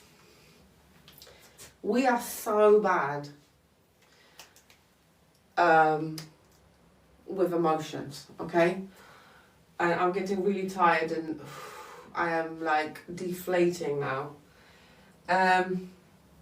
This is what I teach in my programs, the physical, the feeling first, then there is emotions. In our society and culture, we shut emotions, we don't understand them, right? And emotional maturity is all about being able to decode for yourself what is the emotion and how to alchemize it, because you don't get rid of emotions, you express them in a healthy way. And then express your truth, the narrative, even to yourself. You're living centered around, you integrate different parts of yourself.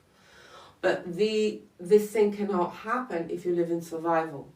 That's why my fundamental program is about exiting the survival, slowly, gently, and in the practical way. So you've got the theory, you've got the practice, You develop a certain mantra, intention, so you've got the whole map, right? And you choose things from your environment that are doable for you, right? So what are the resources? What kind of person do you like? Do you like movement? Oh, sorry, Alison, there was a question about movement.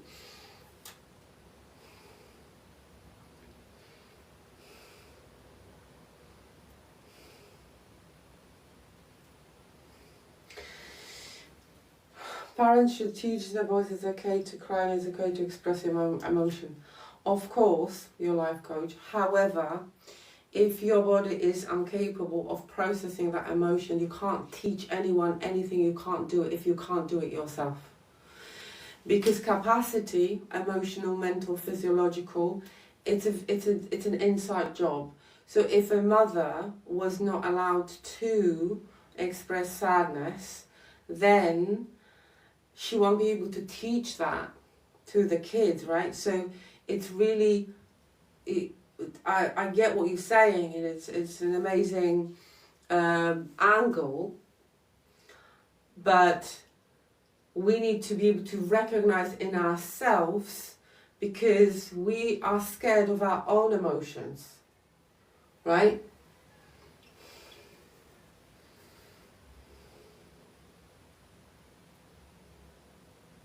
I lost mine recently as well, passed away. There's a lot of grief. I'm grieving my mum who has schizophrenia. Yes. That's a very particular grieving process when you're grieving someone who's alive. Please respond and come back. I numb then. Yeah. You know, Christina, numbing is part of the process. With grieving, it's like you do what you need to do, right? And trust your nervous system. Grieving is all about learning to live around the void that has been created by losing someone or an animal, right?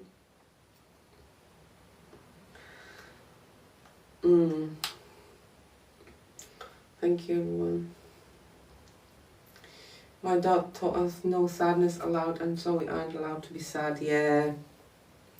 Suppression of emotion. I'm going to do a whole life on emotion. Oof. I'm going to, yeah.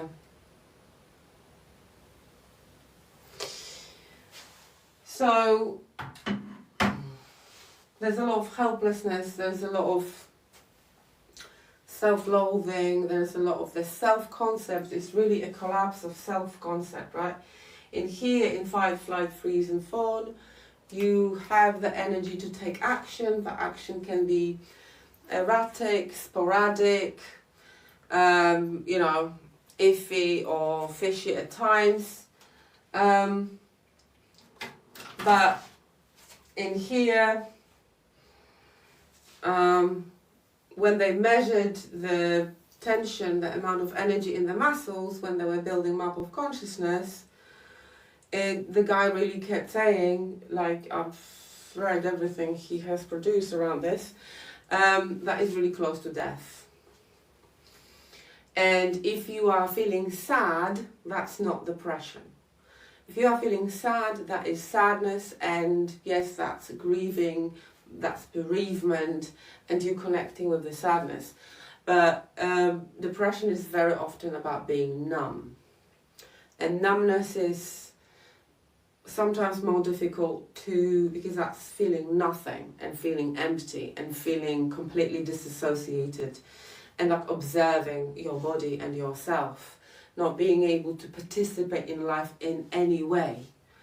So to me, that's like, and again, people who need intervention, they really isolate and they don't seek help, right?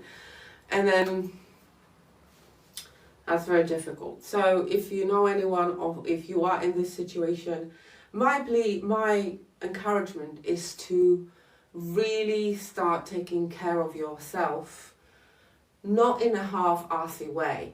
Like, you need to prioritize yourself. It is like brushing your teeth.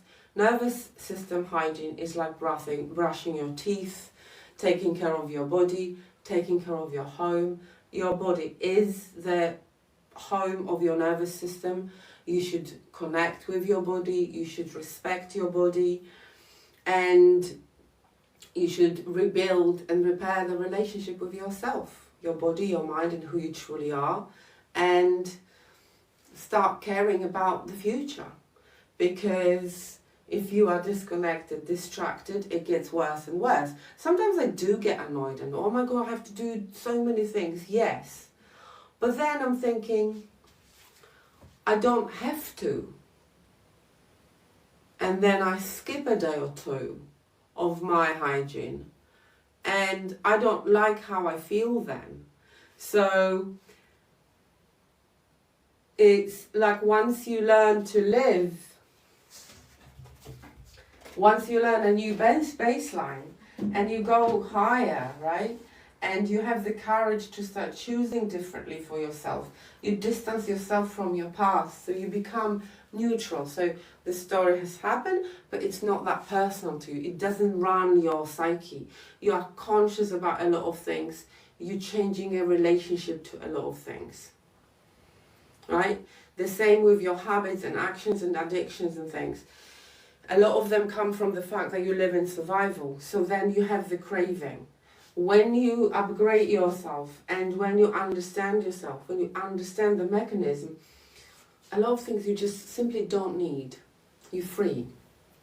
And you get clarity. You get like okayness from yourself. You stop self-loathing. Your inner voice changes, etc. Because a lot of it is because you live in survival. So the inner voice, the inner critic, the constant forcing yourself and living in this state of despair and neediness, something from outside of you. You are a perfect, coherent whole already. You just need to work on yourself with your attention. The good thing about the inner work is like a lot of it is being done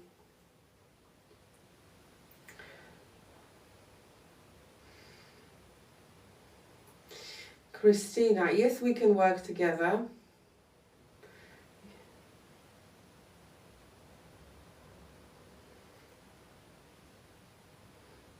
I feel like dying a lot.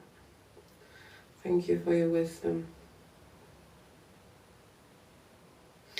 Okay, so at the moment I'm recruiting people for the group program, which starts on the 7th of April, which is Tuesday, 7:30 UK time.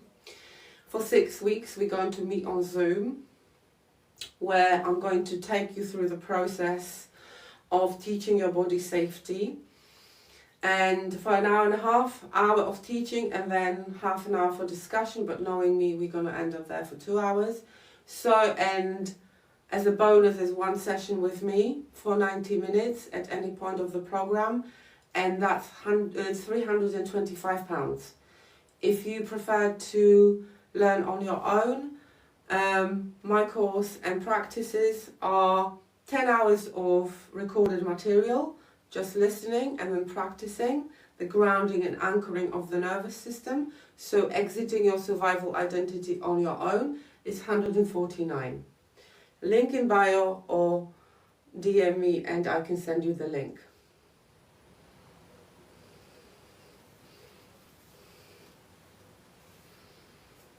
Wow, yes, I remember now that my therapist left me because I wasn't changing.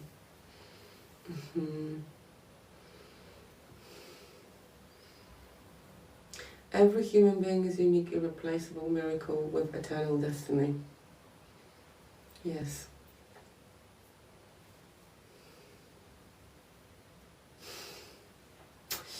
Yeah, people are obsessing about the outer, the double life.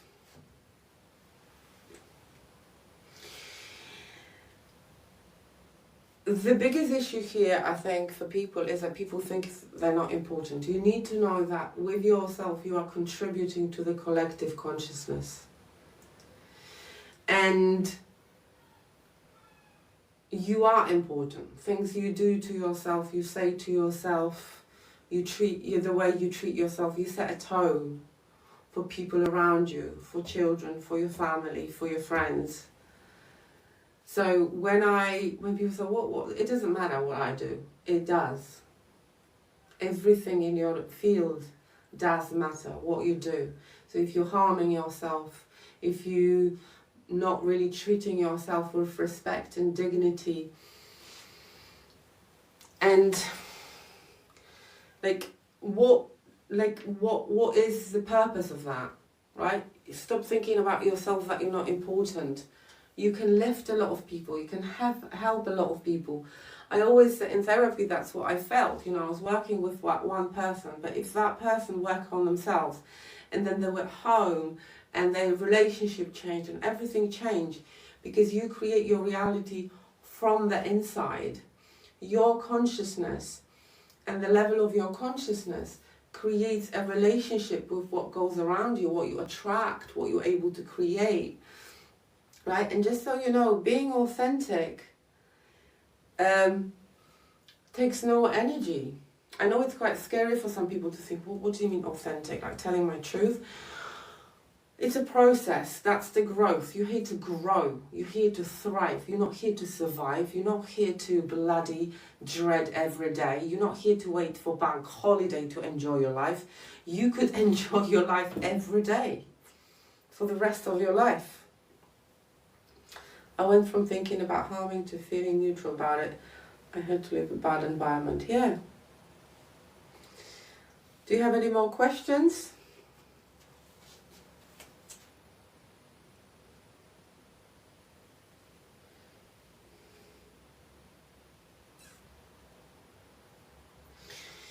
So, my programs are all about combining the physical, emotional, and mental to keep those three layers on the same page, because a lot of your systems are disintegrated. How do we find hope? And thank you. Disintegrated. You feel something you feel something, you say something different to how you feel, and you do some other thing. So you have no integrity. It's all about orienting you for integrity. So you know how to navigate life and how to navigate yourself and how to navigate your relationships and being an example. How can Christina change her thoughts? I'm aware thoughts turn to feelings and actions.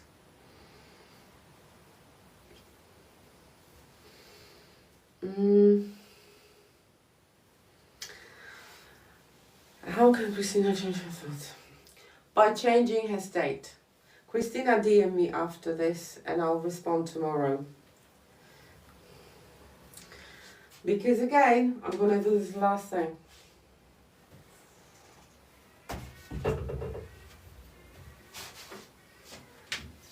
This is how I roll. I keep on saying I'm going, and then...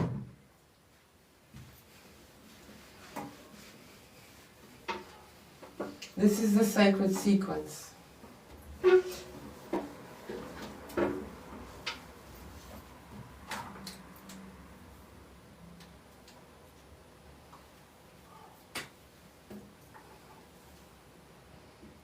That's inside of you.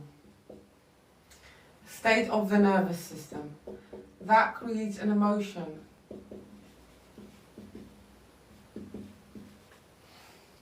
So this is the body that holds all the memories of the past. So body experiences the experiencer, okay? And that creates the emotion. So if you've experienced neglect, shame, guilt, humiliation, or if you experience love, unconditional love, and whatever, so it's for good and for bad, that's a sequence of experience, right? You are unconscious about this. If you, however, experience this, neglectful childhood, let's say, you've been neglected, your needs were not met, then your body absorbed all those things for years. And then emotionally, what do you hold? Shame, so-called lower emotional states, right? Unworthiness,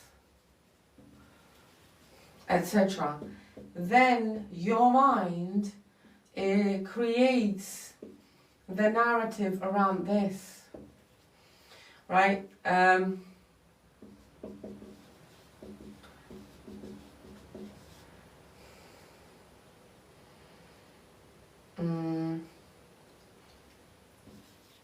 Mind is a meaning-making machine, but it's space, but it creates it from the inside out. And then, as the last element, you have actions, habits, behaviors. So when you, Vanessa, say, how can Christina change her thoughts? So you would go, okay, I'm not going to think that I am not important. I'm going to think that I am important. So this is mindset work. So you're trying to change just the thinking. Your body will never believe a different story that doesn't match what the body has not experienced. You need to learn to give your body the experience around which you then build a new narrative. It's like a loop. State, emotion, narrative, behavior. That's not really a loopy thing, but you know what I mean.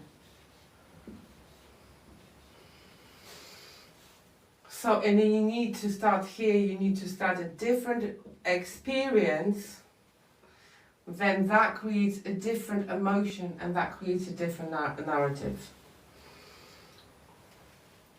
There's no way around this. I mean, you can try, you can discipline yourself into taking different action, you can, whatever the story might be, but everything you do, this is where you're conscious, this is where you're unconscious, right?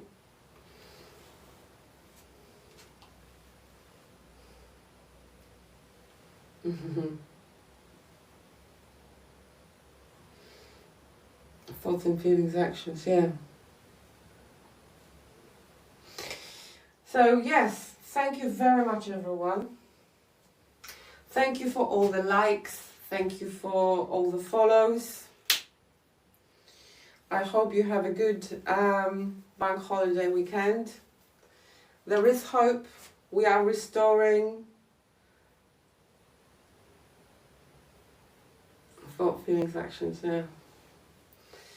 Once you give yourself a different experience of safety, then that will create an different emotional state of relief first, and then you can say, I'm actually alright, I've done nothing wrong, and then so I'm not going to trash myself anymore. Do you know what I mean? That's the sequence. Lovely. Thank you very much, guys. Have a lovely time today. Oh my God, it's midnight in the UK. It's 1 o'clock here. Thank you. Bye-bye.